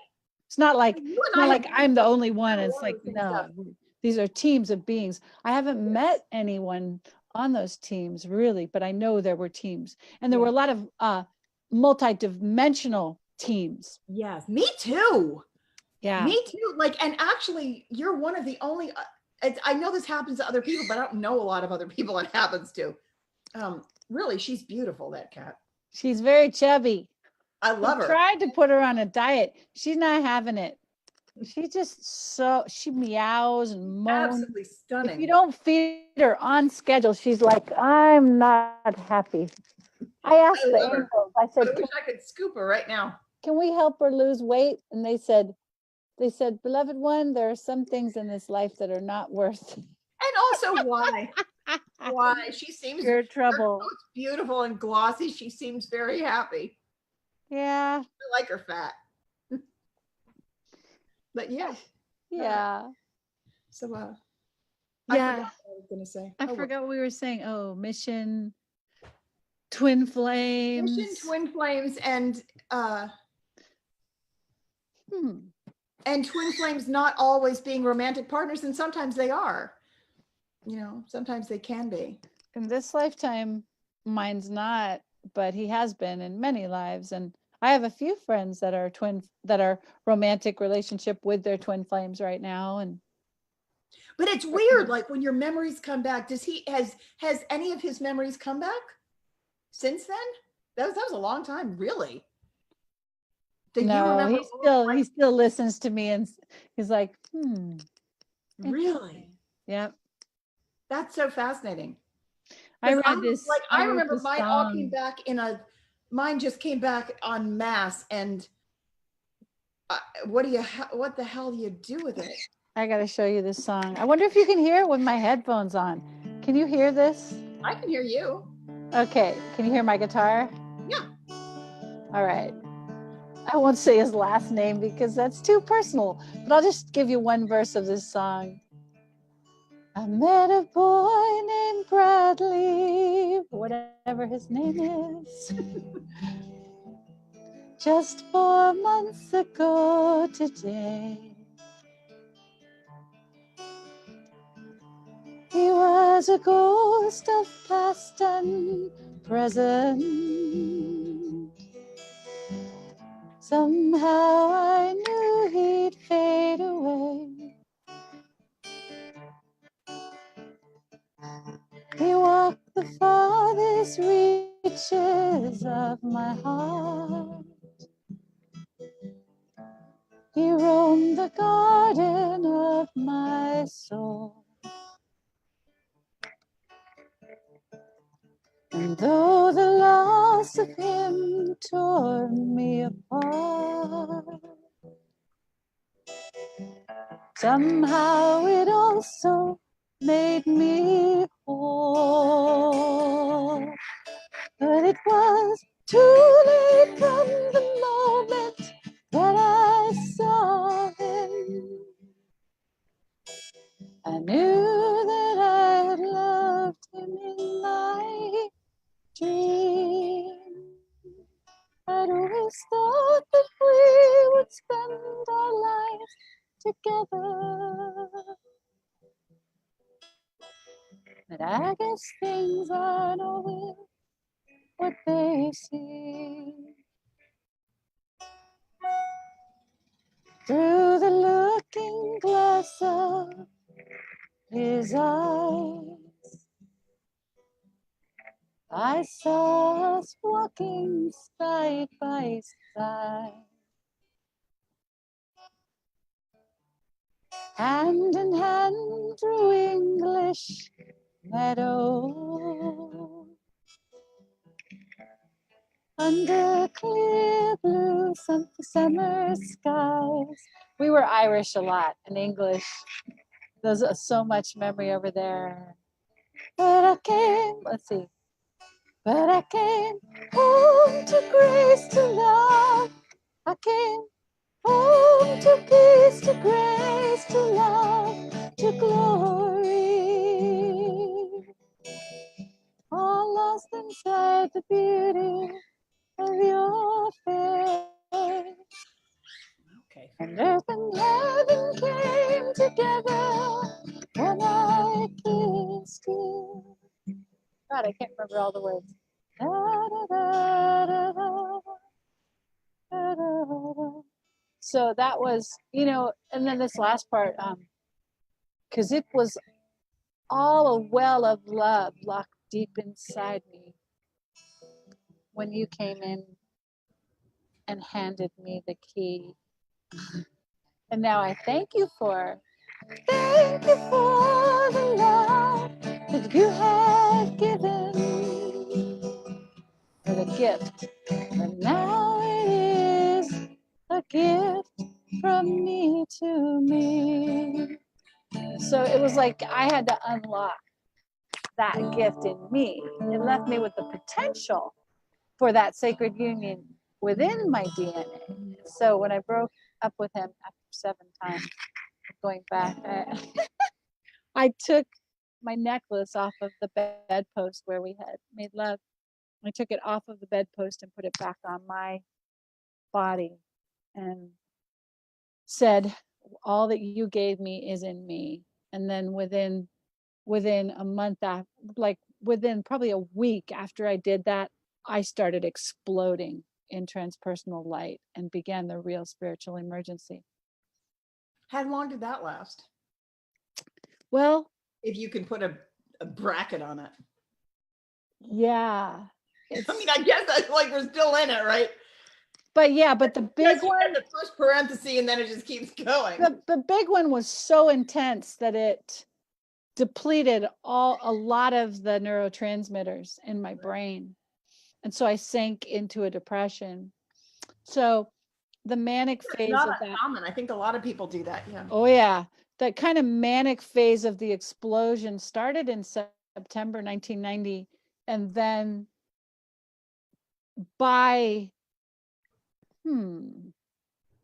January or February, I went on Prozac to close down because I was depleted so badly that everyone said you've got to just get your neurotransmitters balanced and you've got to take pharmaceuticals to do that. Because so how long did you take that, and is that an approach that you would recommend for people who are in a spiritual emergency? I know that I didn't want to have, not most of the time, no. like I would my say no. my guides told me at the time that if I went on anything, it would screw me up completely. Like the only thing I had to do was get as much out, and just like so much was clearing that There's so much support now. Yeah, if there was any, like you and I have talked about it, what pharmaceutical drugs do. I had to they add so much detoxify. resistance to the energetic field that you can't process it, and it's like going through wet cement. And it should be at a time when it's like this underwater volcano where it should be spewing out as much as possible to release all that gunk. If you try and put it back together, it's going to make your life so much worse. At least that's what I was on them for 2 years, and then I was told point blank by my guides that my earth mission depended on me getting off. And there was it was high discipline, it was not some soft, I think you need to start getting off of it. Was huge. If you're going to be there for the lifting of the veils in 1995, you get your ass off of these right now. My guides told me that I could not go on pharmaceutical or anything. It's like, don't. It was, basically, it was like hands off, and you're in emergency mode, and we're just working on you all the time. For me, I was told, everything pointed for me to go on them from 91 to 93. And in October of 93, I was told, you're done. It's over. Get off now. How difficult was that? Was it hard? Yeah, because all of the deep traumas came back, and I had a break from them. But my skill set of developing the witness and aligning with the identity of emotion. Talk about that. So that's another thing that's, I'm sorry, as you're speaking, I'm just ringing. Yeah. What did you just say about emotion? Because that got an affirmation, which means it's something that wants to come up for clearing. Yeah. So that's a theme. It's going on with you, but it's going on with other people. And I think someone needs. When you align with the identity of the emotion, it starts to move through you. It's like you allow it. And I took a course called Avatar.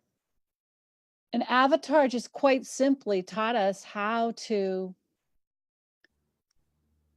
acknowledge that it's not really a cognitive thing. It's more of a grokking in your being. Like we would we would align with the experience of, we would say, I'm happy to be me, right? We would say that, like, I'm happy to be me, as if we were anchoring it. And then every emotion that came up that said, I hate being me, I hate this life, I hate it, was just, that was a secondary that was moving out. The primary was, I'm happy to be me. So we started, and then we'd align and allow the experience of, I can't stand being me. And we'd totally go into that. And we'd like, and then I learned TAT, which is opens the meridians. And you're saying, everything that's contributed to my identifying and resonating with this experience happened to me. You know, literally, we're just basically, you're just saying, you come by this feeling honestly, it's inside you as a creation that needs to go through its blossoming, just like a flower. You know, the seed grows, the flower blossoms, the flower dies. That's how emotion works. And so we knew that in every moment, if I was experiencing massive despair, that underneath that was my soul anchoring, I love being me. I began to look at the opposite of what was coming. And so I could see what was clearing out of the way. Yes. And then I could align with whatever was releasing, knowing that it was a past life, it was an active memory, it was something inside me, it wasn't going to last forever, and it needed to complete its cycle. And so when I got off antidepressants, I learned how to do that for myself. And that's how So I you're was like, able to you and I are process. doing this. Yeah, you and I do the same thing. I call it something different. This happens a lot, but like we were talking about applying the inverse wave. You find out what you allow the thing, like, I see that this happened. So what I have to do is apply the inverse wave and do the opposite, but just allow this thing to, but then we're going to bring it back to 0 point. You know, I see that this action happened and I have to know what it is. I have to acknowledge it and feel that, but then I have to take the opposite action so that I can collapse that waveform and bring it back to 0 point so we can create something new. Exactly. And that describes tapas acupressure technique. Yeah. I mean, exactly. And really EFT, because EFT is all about, like, I do I EFT. allow myself, you know, even though I feel this, you know, like right now I'm processing, I would like to have you work with me. We don't have to do it now live, but I'm processing a lot of fear right now with boy, I'd love to get to the bottom of this, but we'll talk about it privately. But it's like, you know, let's like, do a private session. yeah, it's like you touch, you know, that EFT point, right? The reversal point. Yeah. And like, even though I feel, you know, tremendous fear, I totally and completely love and accept myself. Like, I allow myself to expand around this emotion, to hold it instead of resisting. And then wow, Madeline's racing through the house. What is up with you, girl? I haven't seen our lizard in 4 days, but she had, you know how cats get like the kitty crazies, and every once in a while they're just running for a while. We had our lizard did that the other day, and for about, it was probably a good 2.5 hours, she was just running into walls and just jumping off things. She had spring fever, and then yeah, it was really interesting. That's hilarious. Yeah, Madeline just went. I love that. She almost never does that. She's probably saying, I need my food. Oh my, wow. And she just keeps going. She's doing it. She's never done that. It's something in the energy, because I always say that there's nothing that happens during. Right. We're probably clearing this. And, you know, she's feeling it she too. struggles from asthma. And Divine Grace actually told me, you know, when you're afraid that you can't breathe, she's afraid she can't breathe. And so here I am talking about this clearing, and she's racing around, you know, and now to tap it, you know. So yeah, so that's how I was able to get off of the antidepressants and begin to become, you know, a being that could process my own deep shadow, you know, by aligning with this procedure. Yeah. of doing the opposite. And Yeah. I'd actually get excited if I was going through a super heavy negative emotion. I was excited that my soul was bringing forth a positive. Oh, totally. I think about that all the time. I Yeah. was working with somebody for a while who I know I've mentioned her before. She was really probably had the worst mental hygiene of everybody. Oh yeah, you told me, yeah. And just horrendous. She almost couldn't tell the difference between a negative thought and a positive thought, and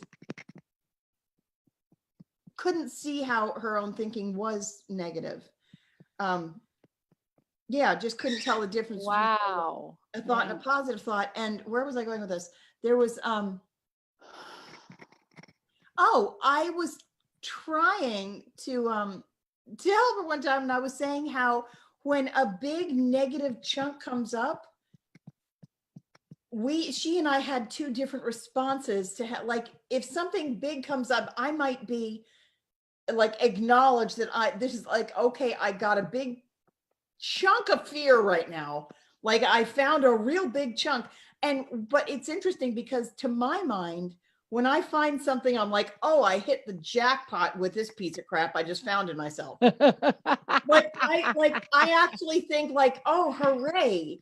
Me too. My goal is to get rid of all of it. So like if you're trying to dig out something and you suddenly get a big honker, like, wow, I found a big piece of ancestral trauma and I'm going to clear this fucker out right now, you know, and you heave it. You do whatever it takes to clear it, but then I feel fantastic if I can identify one of those. I'm like, great, now we can really get some progress. Yeah. 50-pound bag of shit that I found.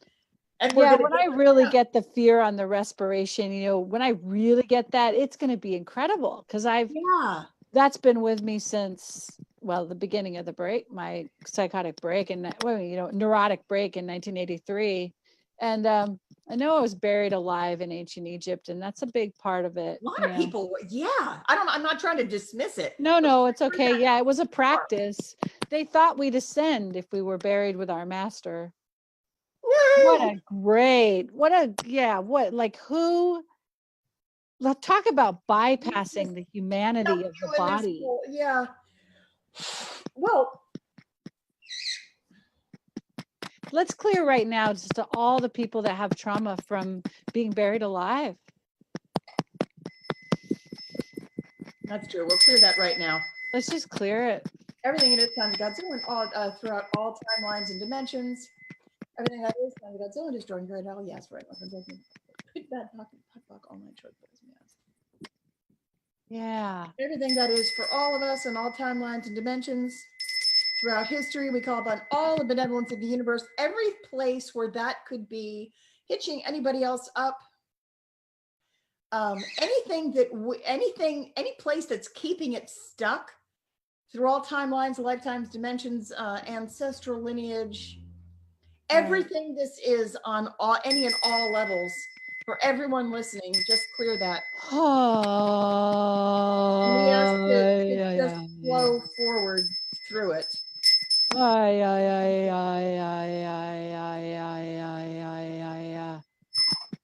And any core guilt and persecution fear that comes into the respiratory and the heart around the fear of taking in the breath of life, somehow feeling that if you dare to live, you should be killed.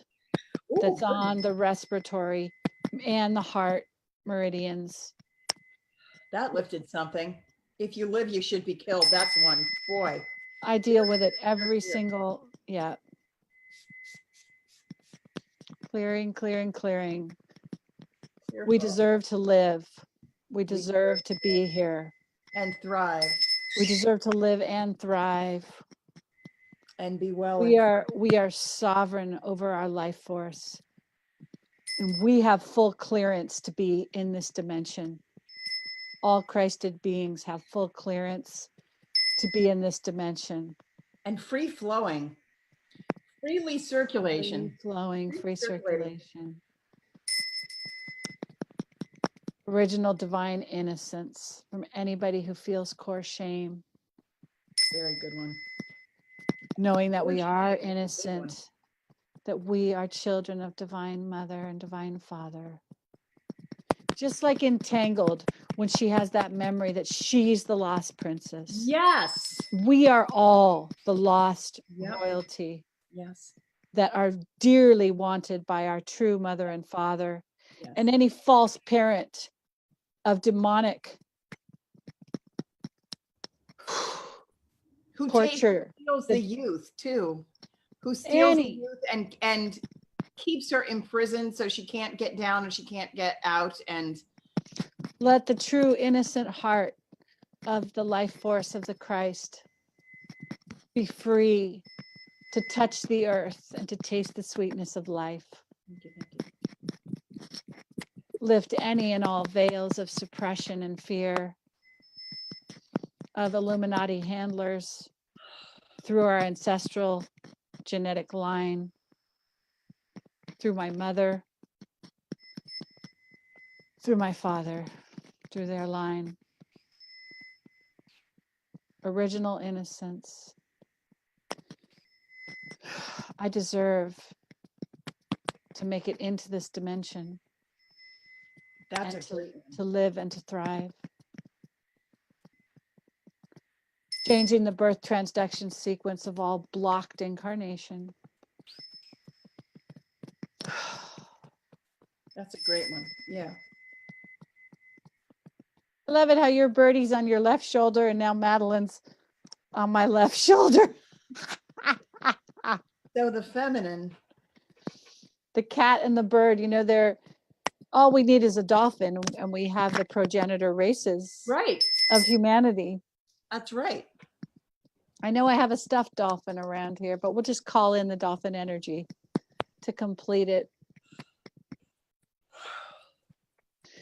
Calling in the triple flame of the Kirache, the turquoise cats, the gold birds, and the magenta dolphins, the progenitors of the human race, the divine human blueprint. O great Kirache, triple flame of the royal Christed divine blueprint. Override, overcome all distortions, all aberrations of shame and fear and guilt. Restore us to our divine innocence as children of the aurora, dragons of light. Whew. Let the breath flow freely without fear. We deserve to take in the sweetness of life in its fullest. So clear diabetes with that too. Clear diabetes and asthma. I just got that when you said diabetes and asthma, absolutely. breathe Clear the deep hypoglycemia, diabetes, asthma. Clear and the asthma is pain. the inability to breathe, and diabetes is the inability to process sweetness. So we need both of those things to accept love freely. Yes, clearing a lifetime of mine where I had severe diabetes, clearing all the fear around that. Whew. It is safe to take in the sweetness of life because we are children of love.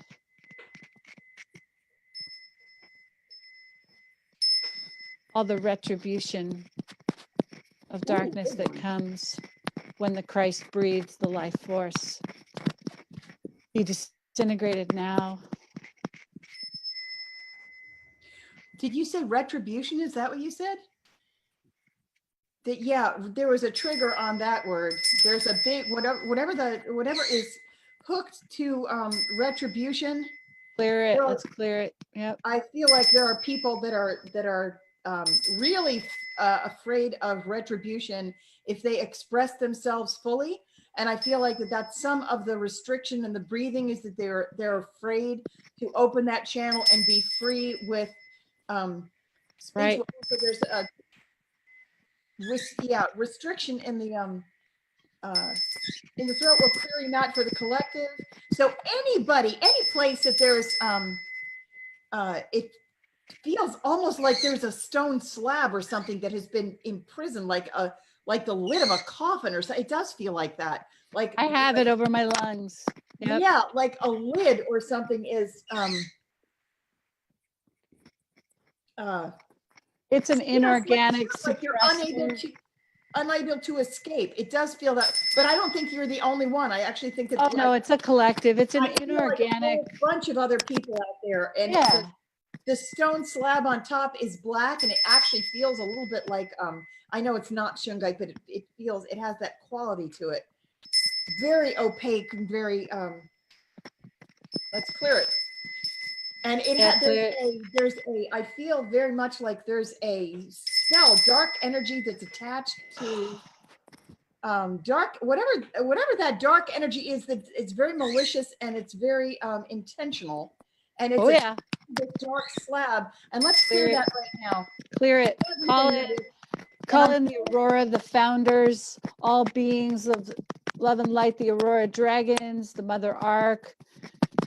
I'm calling on a divine intervention to intercede, to lift this slab that's preventing certain people. I feel like a lot of them are masked. House of David, rainbow, yeah, rainbow. Yes. Rainbow warrior light, hummingbird. They're like locked in a situation where they're unable to actually lift it themselves. Right. Cancel, clear. Everything that is, everyone who has it, we're calling on, we're asking for divine intervention for this issue. May it be cleared. Hiya me ya kana ya hiya ne kina na yaki na yaku na ne atoya na yoki etnena. Habe ko tena e chishika ya kuna bana we atano ya te. Hiya kuna ya te.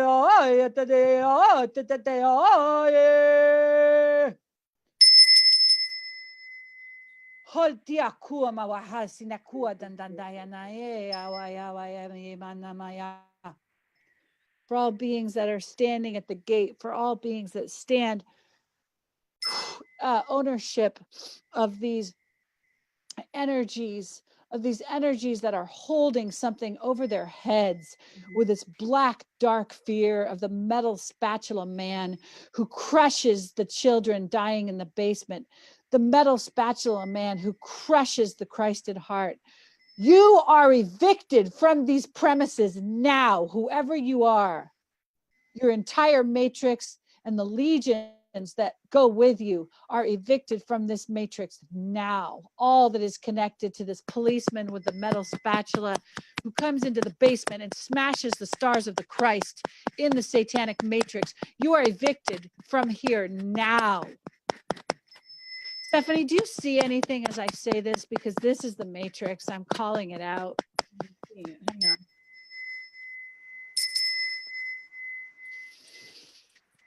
I can see. We're just going to do some breathing. Let's clear that.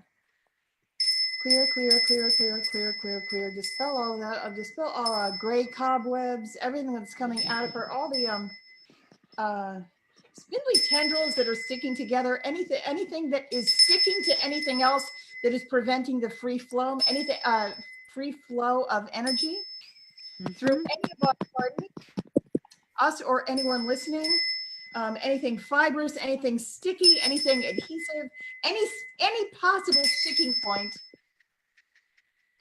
Anything that's, I keep getting the word fibrous. It's like spider web material, but not the good kind. Clear. Anything that is designed to be a Mobius strip to take us back. Any place where it could be replenished. Any sneaky way that somebody is anywhere that this is being reformed, subspace, or any place where they're turning it around and getting it to clear and then be repeated. No, clear that completely. Right, any negative pain trap links, any Mobius strips, any feeder tendrils. Rip out all feeder tendrils. Clear it on the atomic level, on the photonic level. I didn't think we were going to do this live, but I hope it's serving. I think it must be serving unless other people need it, because I feel like that there's this cancel because we're clearing it, but I feel like there's like a fibrous kind of, I can feel this net, and it's like I'm losing linearity, but I can tell that it's not just you. I can tell that there are other people who have it too. So we may as well just clear it. And if you are listening to this and this is resonating for you, put your mind into the agreement that join the intention that we are clearing it, not just for you, but for everybody else who has it. And we're collecting our intent right now, everyone who's listening to this, because what we're doing is clearing any barriers to free flow, any barriers to freedom on any level. Absolutely. On any level, Absolutely. anything that is adhering us to the old patterns to keep us in a loop or preventing us from going forward. Absolutely. And flowing 100% freely. Any place where anyone is being threatened or any place where you're holding reservations, where you're afraid to go forward for fear of retribution, any place where you're adhering to any webs that have gotten inside your head, like social expectations, any place where they've gotten into your collective consciousness or individual consciousness, that there would be a ramification that would be negative if you spoke or moved or got out of the box. Any programming that is holding us all back on any level, we now clear that completely. And we ask for, please visualize us all flowing freely forward and envision it happening, not just for each of us now, but envision the entire network getting rid of absolutely all of it right now. Absolutely. Everything that blocks the Christed heart from liberation within the earth and in all humanity and with all sentient life, we clear everything that is blocking this freedom. Oh my God. I'm going to keep the intention going that right now I see 828. So my attention was just drawn to 828. So we've got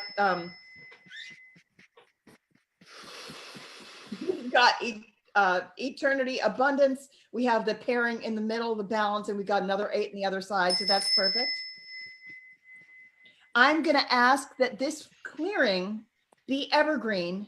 And what that means is that it's not going to stop, where it's just going to keep running. I would like everyone to hold it in their head that this clearing is going to keep going until it's all clear. Like, we're establishing the intention right now, but when this session is over, it doesn't mean we're opening the funnel. We're opening the clearing, and it's just going to keep flushing until it's all absolutely beautiful. So we ask for the intention and the positive expectation, eager expectation of freedom. Let's really hold that in our head collectively, in our collective consciousness, and establish the new template that we are now free and flowing. It's going to affect abundance. It's going to affect health. It's going to affect our overall vibration, our progress forward, our missions going forward, wherever 2 or more are gathered. We must resurrect in victory from this long night of bondage. We must resurrect in victory and shine the true light that we are. Shine the true light that we are. My shining star, come home into the love that we are. Shine on the earth, in the cosmos, in the inner light. Shine on, illuminating, ending this long, long night.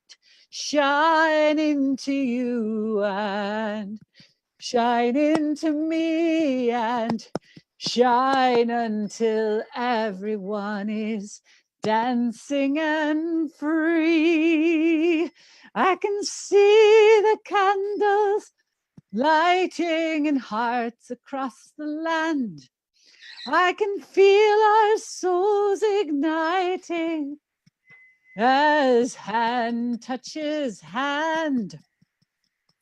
And the whole earth is lifted up in a shining web of light.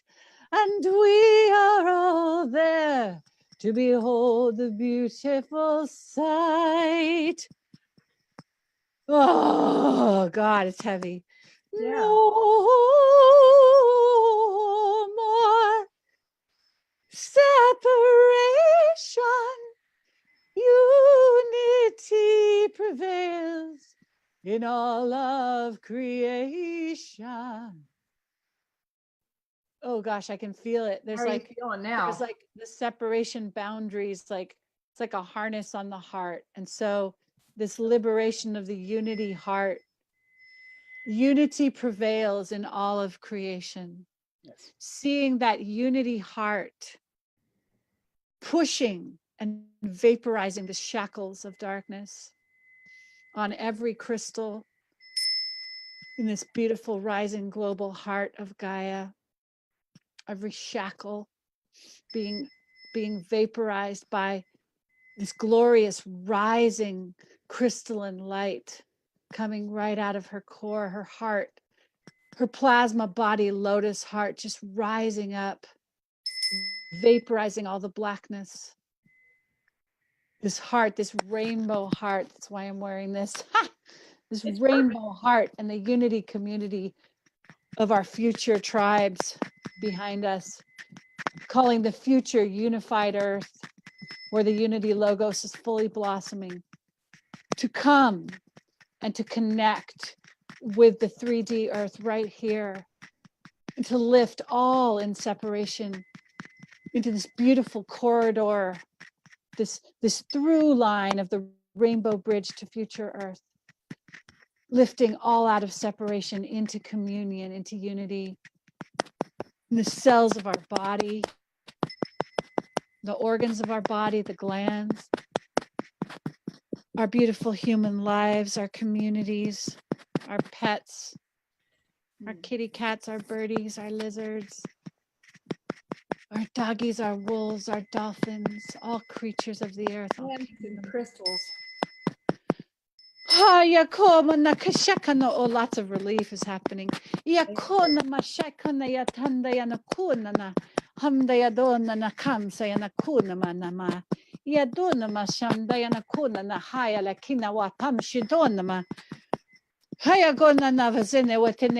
to breathe with the one heart, the heart of the crystal star, the star tetrahedron rising in the Christic hierogamic Karaya Sata Allah, singing the song of Christos Sophia, rising in love, rising in light. The earth is rising out of the night, rising in love, rising in light. The earth is rising out of the night. The Christed heart is rising, is rising. The Christed heart is rising.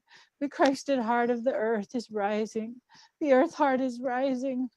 Oh God, all the grief, allow all the grief to just come and up and be released. All the fear, allow all the fear to come up and be released. All the remorse, all the sorrow, all the guilt, all the shame, all the disconnect, all the sadness. Oh, there we go. Just letting it come right up through the earth, through her heart, through all of our hearts that carry this one. Let us just be freed from this bondage. Let us be freed from this dark bondage of enslavement now. All who have carried this earth heart of enslavement. Oh, there's a lot of release going on. Oh, God. 7.8 million. There's 7.8 million holding this now. Okay, so just allowing all of these beings to be relieved of having to be tortured under this thing. This is vaporizing. We're all getting free. This is the ship of slaves that I saw in 1995 on the beach, 1993 actually. This is the Ascension Arc. This is the ship of slaves, just calling everyone on that ship that has been enslaved in these shackles of the artificial matrix, the imposter grid, getting free now. We're becoming free. We are being liberated by the torsion rainbow field coming from future Earth. Yes. Just let it touch you. Let it release the lock points. Let it release all the lock points. They're all in our hearts and our lungs. It's all in the heart-lung matrix. It's where it is. Big breath. Oh, God. And we're birthing. It's really a birthing process. Yeah, we're birthing the Christed heart. The way I think about the pain that comes up is that it's like, if you don't judge it as something being something wrong, it's very much like the pain of childbirth. Really is. There's nothing really wrong. It just is really painful.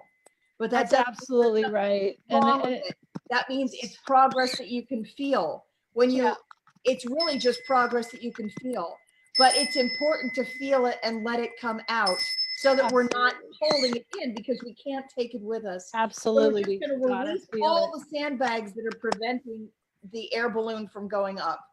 And we're collectively purging all of the sandbags, bringing us down. Regret, shame, resentment, anger, jealousy, anything. Pain, dashed hopes, disappointment, embarrassment, pride, any itching spot. And I'm going to say this too, any place in anybody who is listening where, well, let's just find we're just going to ask our higher selves to unlock or illuminate in this moment any place that, anything that we haven't touched on, that yourself, something that needs to be released, that maybe we didn't know about, but your higher self knows exactly where that block is. So right now we're just going to call that forward, and whatever comes up, just let it rip, just let it go. That's so good. Like, this can just be a general platform for every impediment. Every impediment, exactly. Every impediment that is preventing you, that any place that you're holding on to, any old patterns, any place where we're resistant to releasing it for whatever underlying reason, we're clearing this on every possible level.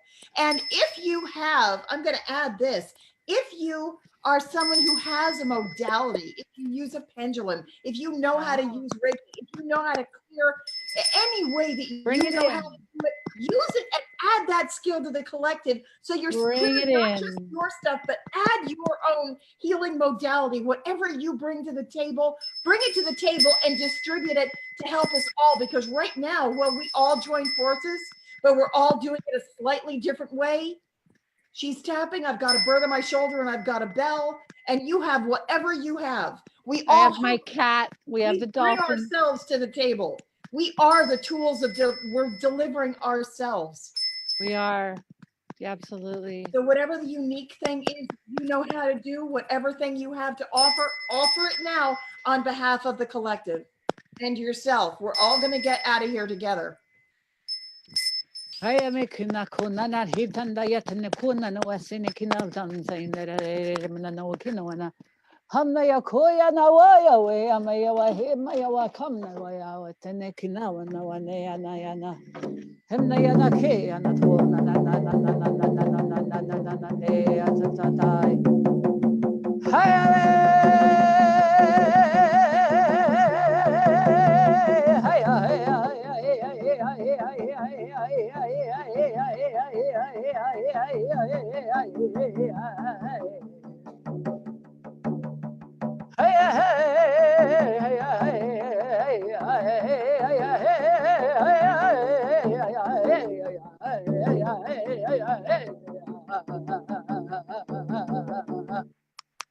oh yeah, mama ikuna yeah, oh hikanakuwa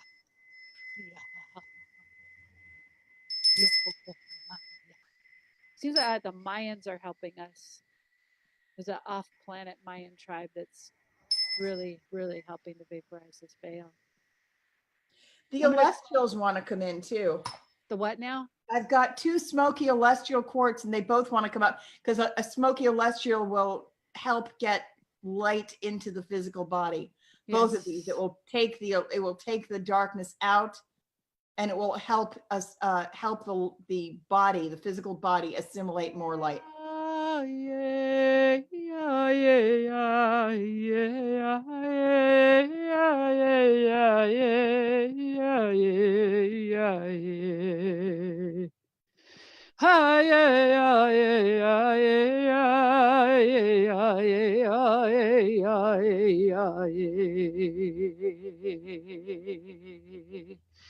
And we invite anyone when they're going through pain, when they're going through trauma, when they're any kind of suffering, to tune into this healing. Yes. All through, in the future, all timelines, this is the platform of the great enema, the great cleansing. So let all of the support of all of us here together be in this birthing space with you, and know that you are safe, that you are held in whatever trauma you are processing. This container that with our collective unconditional love and compassion is so powerful.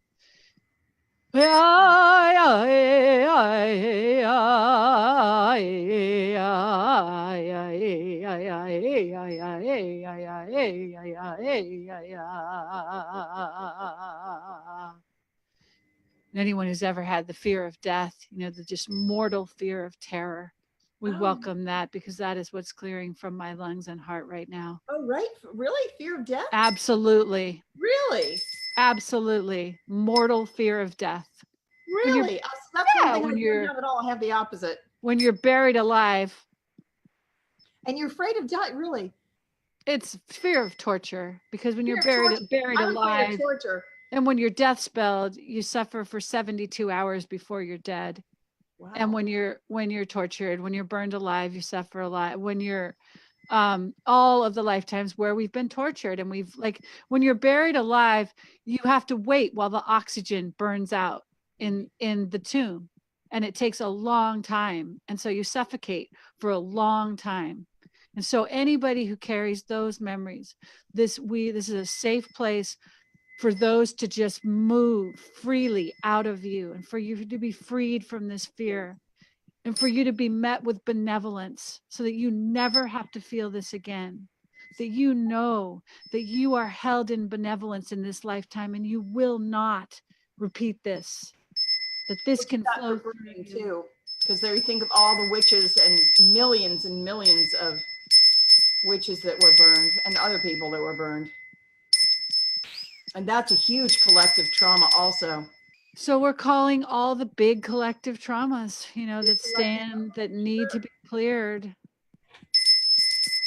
I'm going to bring in some Andromedan high tones now to balance these deep warrior Mayan tones. Because I thought we were going to end the call and we weren't going to go here, but I guess this really wants to. I guess we were supposed to. Okay, some.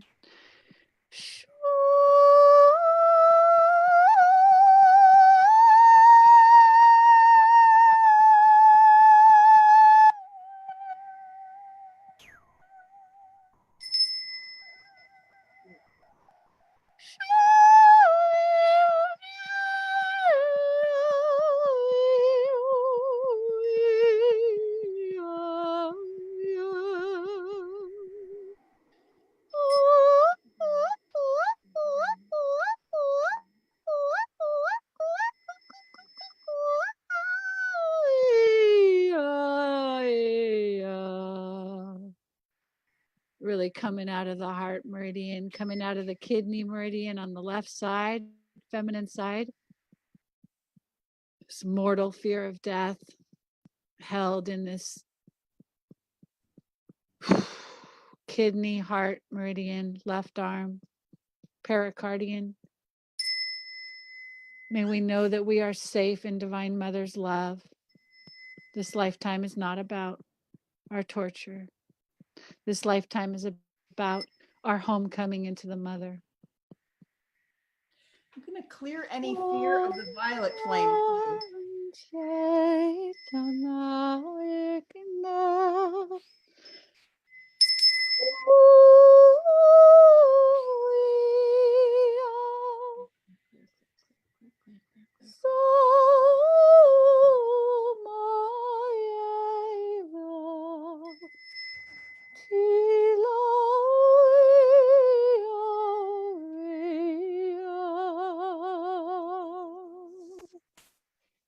Io sono lietana.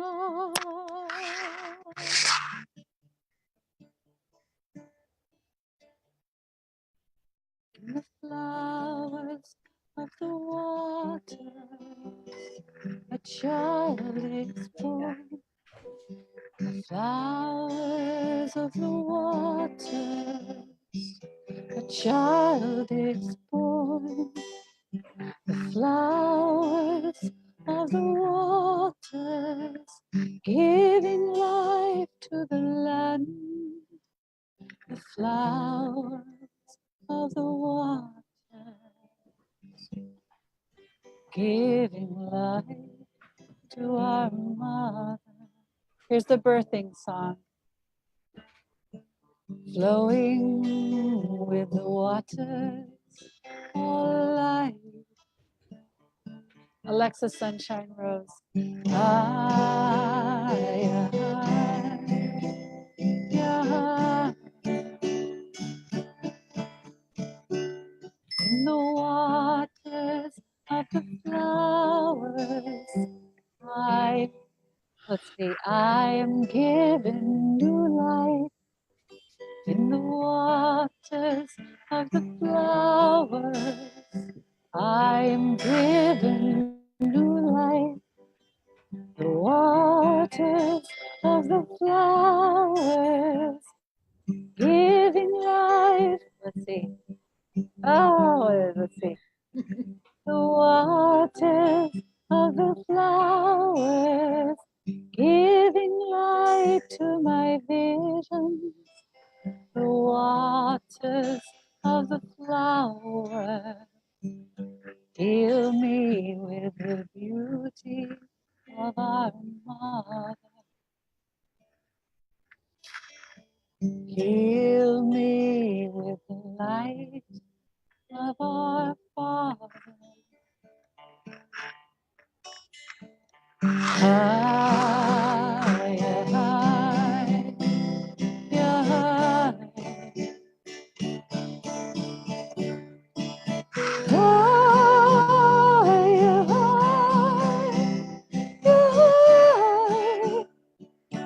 I'm going to sing these higher highs until the 11 gateway opens. High, high, high.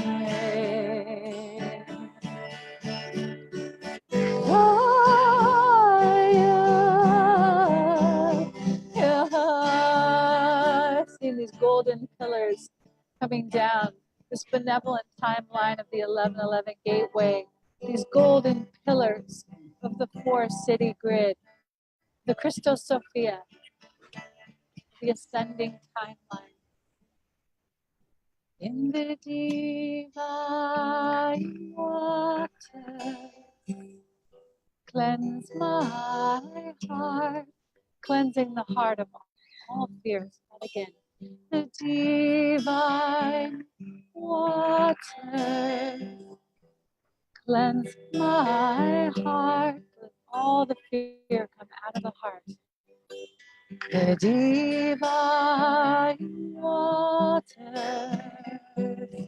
cleanse my heart. So important. All the black heart of Anubis harnesses on the heart, on the earth heart, and on the human heart, removing all the black heart of Anubis, removing all artificial architecture of the imposter grid from the heart, seeing the divine waters of the Christos just pouring through the heart. The divine waters cleanse my heart. The divine water cleanse my heart.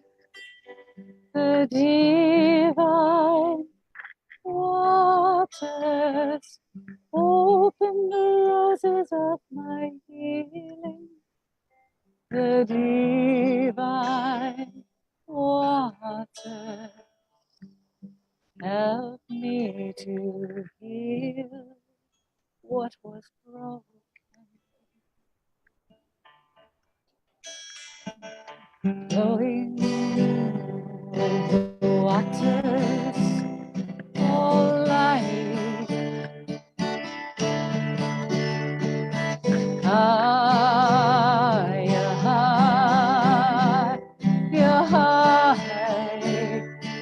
those golden pillars anchoring onto the ascension arc.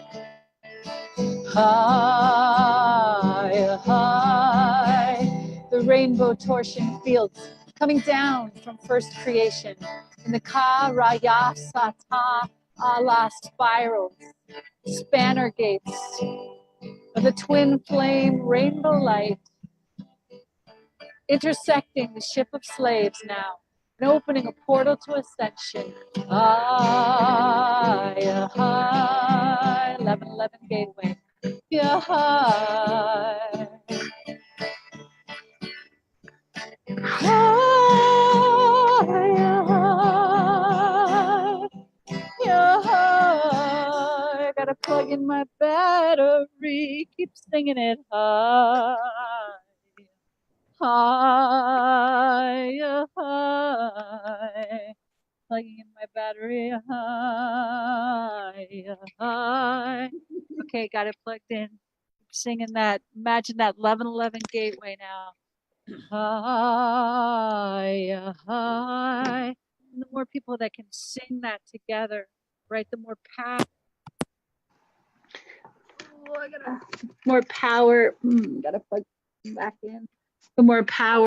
Ascension gateway of song, of sound. All of us singing that together. High, high, high. Just imagine the golden pillars, like golden, yeah, they're pillars. They're like crystal pillars of golden columns of golden light. High, high, high. See the columns. High, high, high.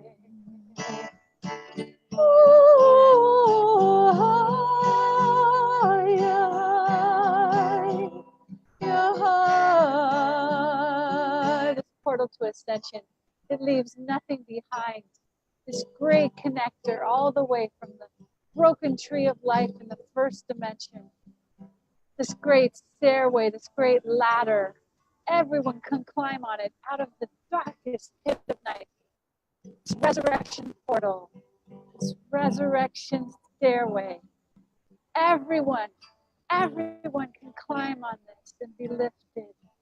Ooh, high, high, high. Seeing the earth heart shedding all her shackles, seeing the global brain vaporizing any dark harnesses on the crystals in Arkansas, Brazil, the caverns, the crystals blossoming into rainbow flower plasma light.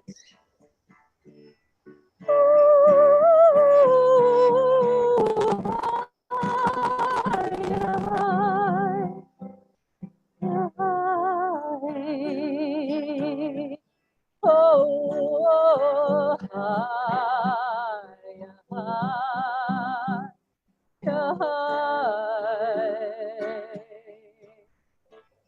All fear being transmuted, all fear being lifted into the benevolence of Divine Mother's love.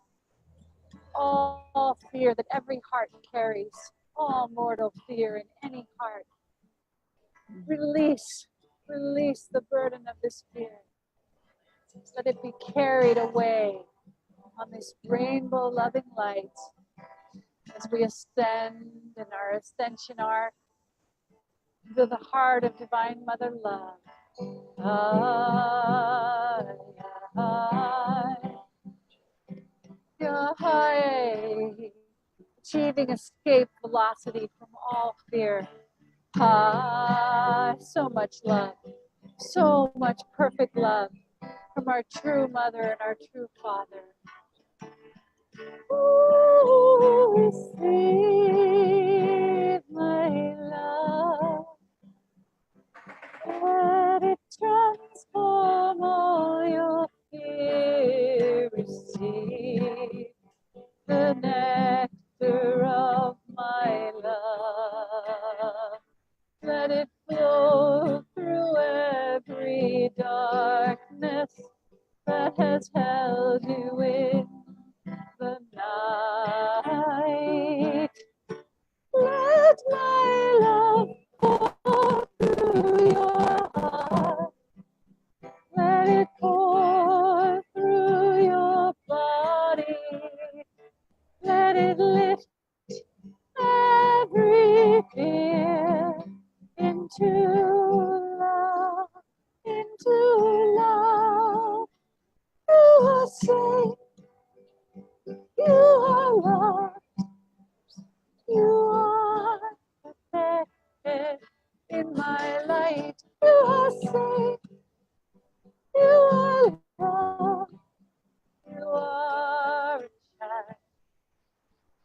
of the light, I love you.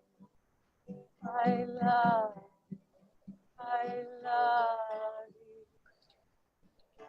you. Let me encompass you in my heart. Let all the fear melt away till all there is love today. Let all the fear melt away till all there is love.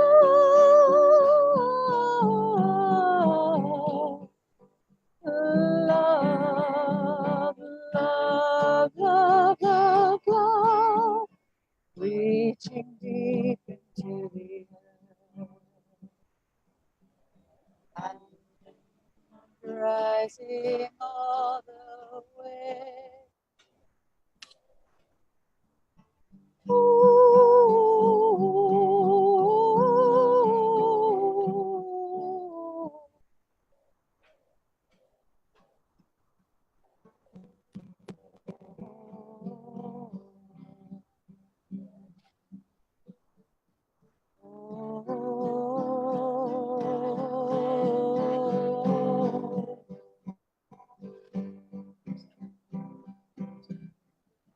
The path of the Christic heart, uniting the Christic heart in the earth underneath Iraq, in the Stargate of Iraq, Stargate of Giza, connecting the Christed heart. Anywhere where the Christed heart of earth has been separate from the Divine Mother heart in Aqualasha, in Andromeda, we call forth the healing of this great pathway, this great Christic artery of love, coming from Aqualasha all the way down to her daughter heart in the earth, calling for the rainbow bridge between the earth's heart and the heart of Andromeda to be restored. And all the pain and all the fear. We open this portal now, and this clearing is evergreen as a rainbow river of flushing light, a waterfall of the crystal river. Right now we see this pathway connecting the earth. No longer an orphan held in the night. Every part of the earth's being is being embraced, re-embraced into Divine Mother. Satanic chains, locks, and codes, imposter reversal grids being taken off of the earth heart.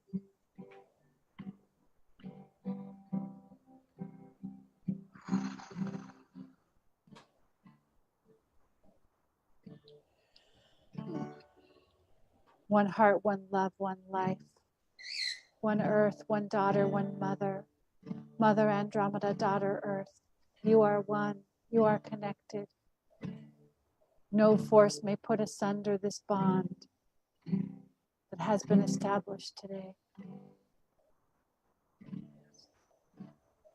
And so it is. So it is. Whew. That feels very different from where we were at the beginning. Yeah. There was an actual corridor of rainbow light that came down like through my body. And then I felt the proxy of the earth heart being linked to Aqualasha. which is the heart of Andromeda galaxy. I keep yawning, but I'm not bored or tired. It's just Right, it's releasing. just Yeah. releasing. So bringing this to the Milky Way, the entire Milky Way galaxy, looking at Black Star of Avedon, Star of Avedon and black hole of the Milky Way galaxy, freeing the Earth from her link to the black hole in the Milky Way galaxy as we restore her connection into Andromeda,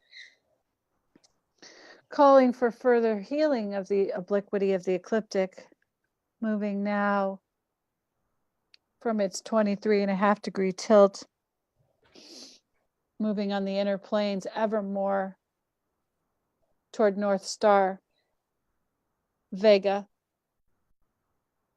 Andromedan alignment. First it goes into Cygnus and then it goes into Vega as it comes back to its vertical. The Earth axis is meant to be vertical.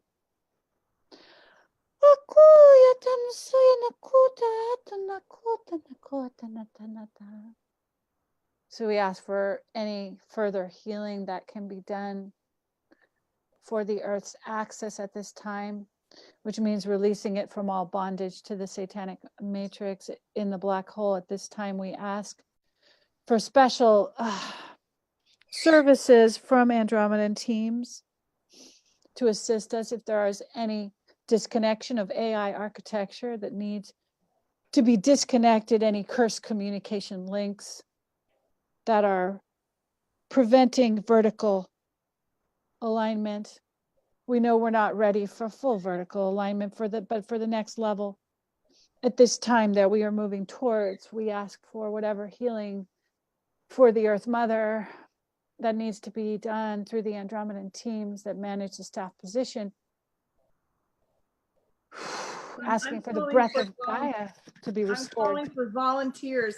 If you are hearing this and involved in this process, I'm calling for volunteers who are interested in clearing for your anchor spot on the Earth. In other words, wherever you are, if there's anything that needs to come up and be released from the Earth that requires work come through an individual. I'm just calling for volunteers. So any of you could, if you want to do that work, you could just say, do it to the extent that I can accommodate it. I'm willing to volunteer. And that intention alone is enough to ensure your participation. But we do kind of need all hands on deck. So if you're someone who is willing to just clear for your vicinity and have some of that collective work come through you, I invite you to just volunteer now. And if it becomes too uncomfortable and you change your mind, you can say, take me out of that. That didn't work for me. Absolutely. Yes. All willingness for the greatest ease and benefit for all involved. These clearings, there's so much support now. It's just all we have to do is put our intention there. And it's just, it doesn't have to be hard. It doesn't even have to be. Isn't it amazing how it's changed, hasn't it? It's changed I have a noticed lot. that it is like so much is being done automatically that it's like I have to do way less than I used to do. Yeah, pretty much all we have to do is show up. And now I just like, have this be done, and it just comes in. It's really pretty cool. Yeah. So if you want to intend that the breath of Gaia, the breath of the Earth, be connected with her 0-point breath in Andromeda, see the Earth breathing freely and see her Christic heart vaporizing all the shackles. Those are the two things. Her heart is blossoming free, and her breath is circulating from Andromeda back into her crystalline core in the aquiline sun. So we see the 0-point breath circulating through Gaia. Gaia has not been able to breathe her breath for about 13,000 years. And she is coming online in that breath, which is so beautiful. So the 0-point exchange between Andromeda and Earth. Just imagine the Earth in her breath, her beautiful breath. And she breathes as her one heart. So amazing because it's directly connected to the harnesses over her heart. Block the one breath because she breathes with her heart. Humans breathe with their lungs. The Earth really breathes with her aquiline sun and her crystalline heart. That's what breathes the exchange of the 0 point into her heart and then back into Andromeda. In this beautiful exchange. This is the breath, her original breath of her divine blueprint. She doesn't need the connection. I don't know, her higher self is in Andromeda, so it's almost as if the mother is giving the milk of the breath to get her back into her breathing. Mm-hmm. So we're jump starting the earth's breath, and whatever, even just that intention to free her heart and reconnect her breath. I mean, it's really what we're doing. We're breathing with the one heart. In our humanity, in our human heart, it's the thymus, is that higher heart that breathes the 0 point. So you can think of connecting your higher heart with the earth's higher heart and breathing the 0 point with her.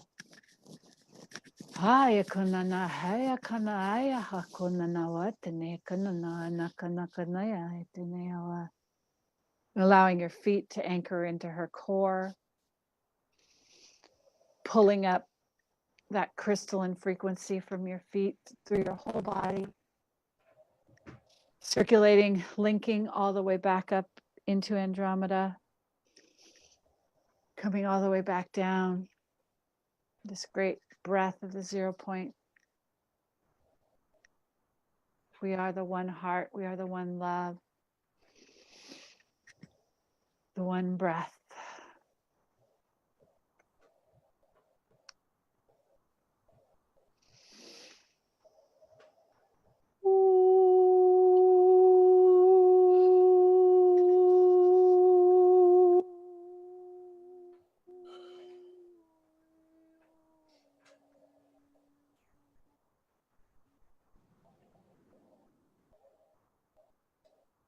Feeling the body breathing, almost as if the whole body is breathing.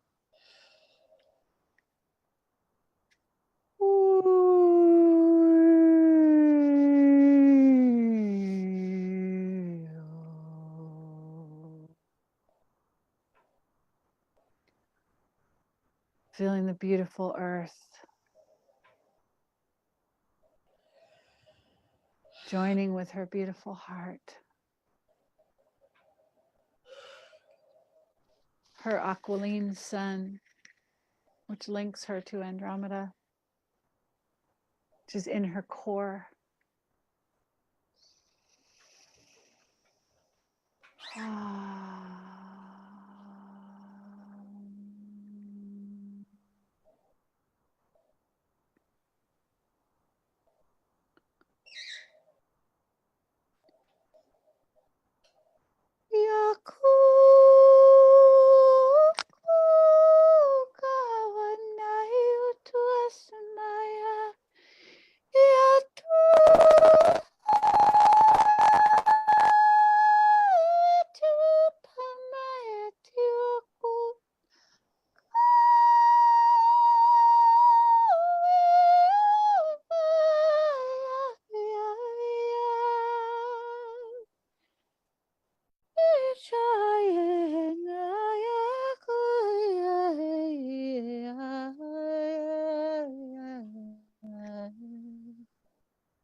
Well, it feels complete for now.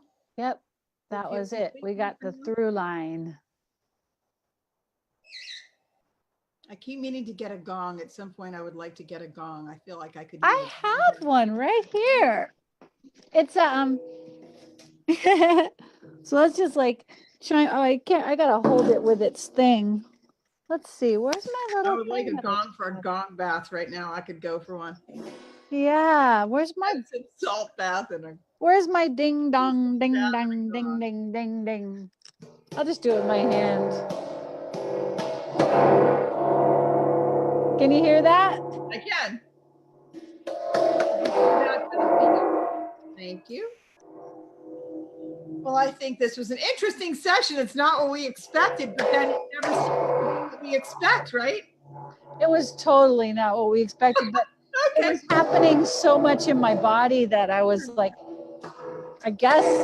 So I thank you very greatly for your service in that regard, because I feel like you facilitated that for a lot of people. Yeah, I mean, that's always my hope, is that, you know, this is a portal, this is a collective portal, this is a collective, really birthing canal, right? Yes. And so that anyone who's going through these, you know, we could just call them like, you know, high level density. Yeah. Can come right into this portal and use that. I feel like we should do like not today, but like schedule more calls where it's just a clearing call for whatever comes up for the collective, and clear as much as we can for every issue. Like people can bring in like, what about this? What about this? What about this? I think we should just all have collective clearing for crap. We should just have a collective clearing for crap. CCFC, collective clearing for crap. I think that's a fine idea. Let's do that, because like wherever two or more are gathered, and you and I both know how to clear on big levels. So sometimes it doesn't even look like we're doing anything. Like I can go swath, you know, take the whole the region, clear that thing. I think that if we do that for the collective together with the collective, we could really shift some major things. I think I think just opening this up today really, you know, is gonna assist, because totally, you know, because anyone can put anything in there, you know, and that we know that the collective, that all of us that watch this and all of us that are connected to this, and our core soul groups that don't even watch it, we have so much light. That's the thing. It's like, I know that there are people that sometimes, you know, where there is like some trapped darkness, like, dude, you got some trapped darkness over there. I can see it. I can't reach it because it's not strictly mine, but I could kind of get in through the collective and like clear mass consciousness or something, and any portion of it that asshole carries.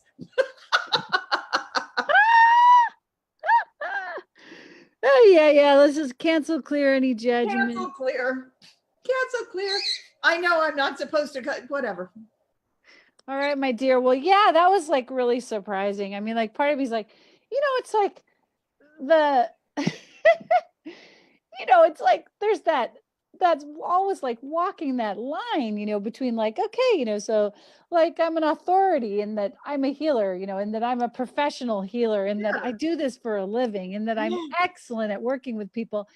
And there's also this really strong willingness to be vulnerable and of course, whatever's coming up, because absolutely, you know, it's not like you're healed and now you can be a healer. I mean, like, the healers are all going through their own healing. Like it's Chiron, the wounded healer, but it's also that, like, my guide specifically told me to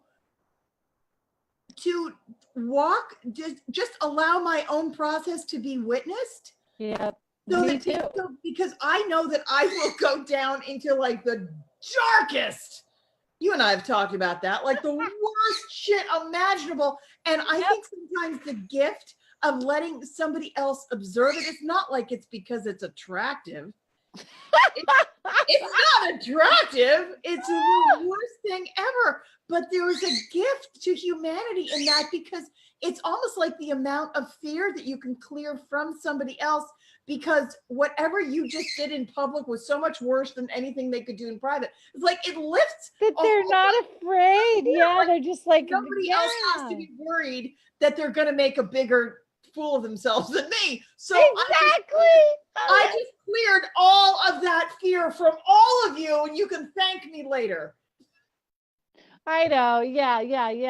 Me too. Nobody took a bigger tumble in public than when my face hit the asphalt. It's ta-da! Yeah, like volunteer to be like a, you know, the head fool. Yes, exactly. So that nobody else is even worried about anything. Exactly. You know? Like I've got these Facebook lives with my, double That's a chin gift. showing and half dressed. And because I'm It's just a like, gift. wait, It it's is. coming in hot off the presses. I've got to report it now. It's not going to be the Yeah. same if I go get Yeah.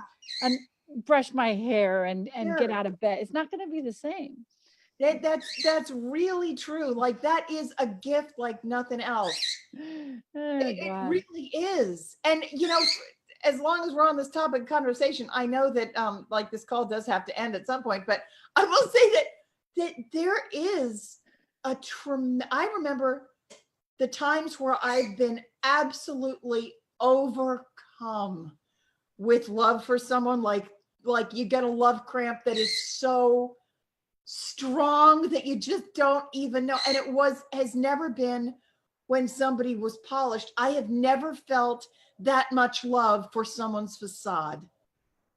Right. I don't give a flying fuck whether your jacket is tucked in and you've got everything is, but if somebody shows up real, like they show up real.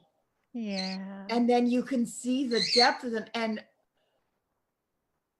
I've been overwhelmed and overcome with love for someone when you can see the real them. But I've never really fallen in love with anybody's facade. Yeah. Right. Because it's the heart to heart love that comes from the soul presence, Yeah. Like when I know we got to go soon, but when I met my twin flame in this life, I was going to my writing proficiency exam in college, and I didn't shave my legs.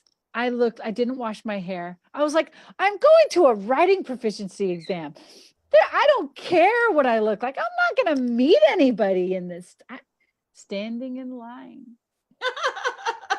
There he was. He loved hairy legs. He loved the natural look, just it was totally what he loved, so it was hilarious.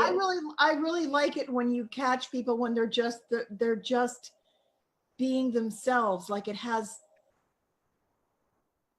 nothing to do with their appearance, where nobody's thinking about it.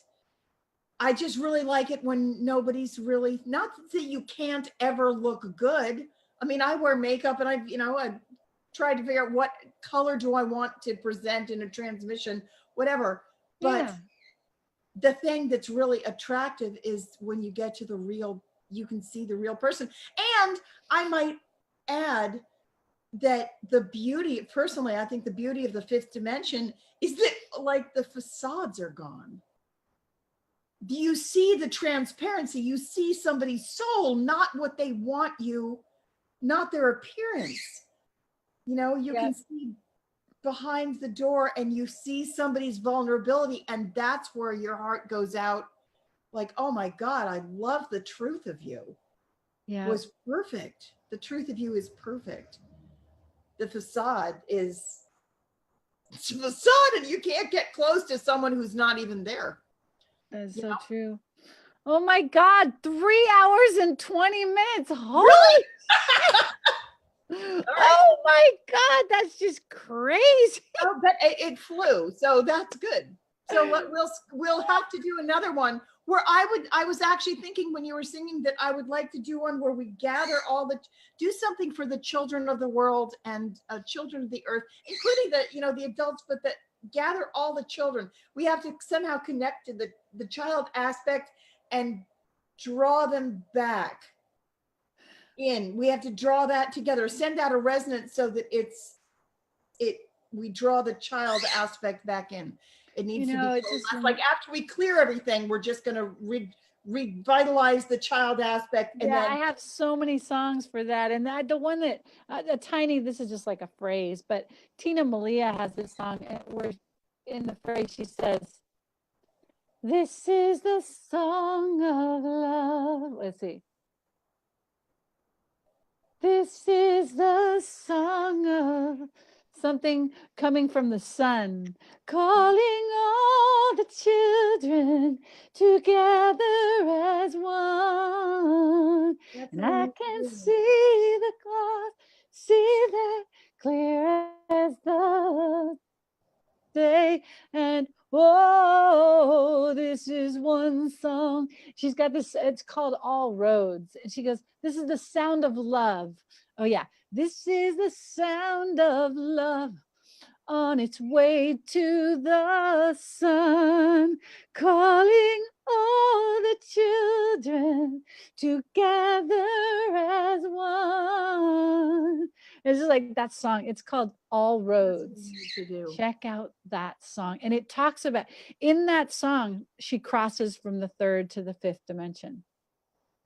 At the very end, she goes, see no. She goes, count the hilltops, count the towns as we're crossing over. And then she says, see no, speak no, see no, hear no, speak no sound on this golden flower. It's so incredible. Yeah. All roads, Tina Malia. Oh my God. All right, and on that, that's a good note to bring everything in. Yeah. Well, I love you very much. I love all of you. And love you too, Stephanie. Love everybody. Thanks for. Whoops, you're stopping this. There we go. Okay, I'm signing out. Bye. Bye.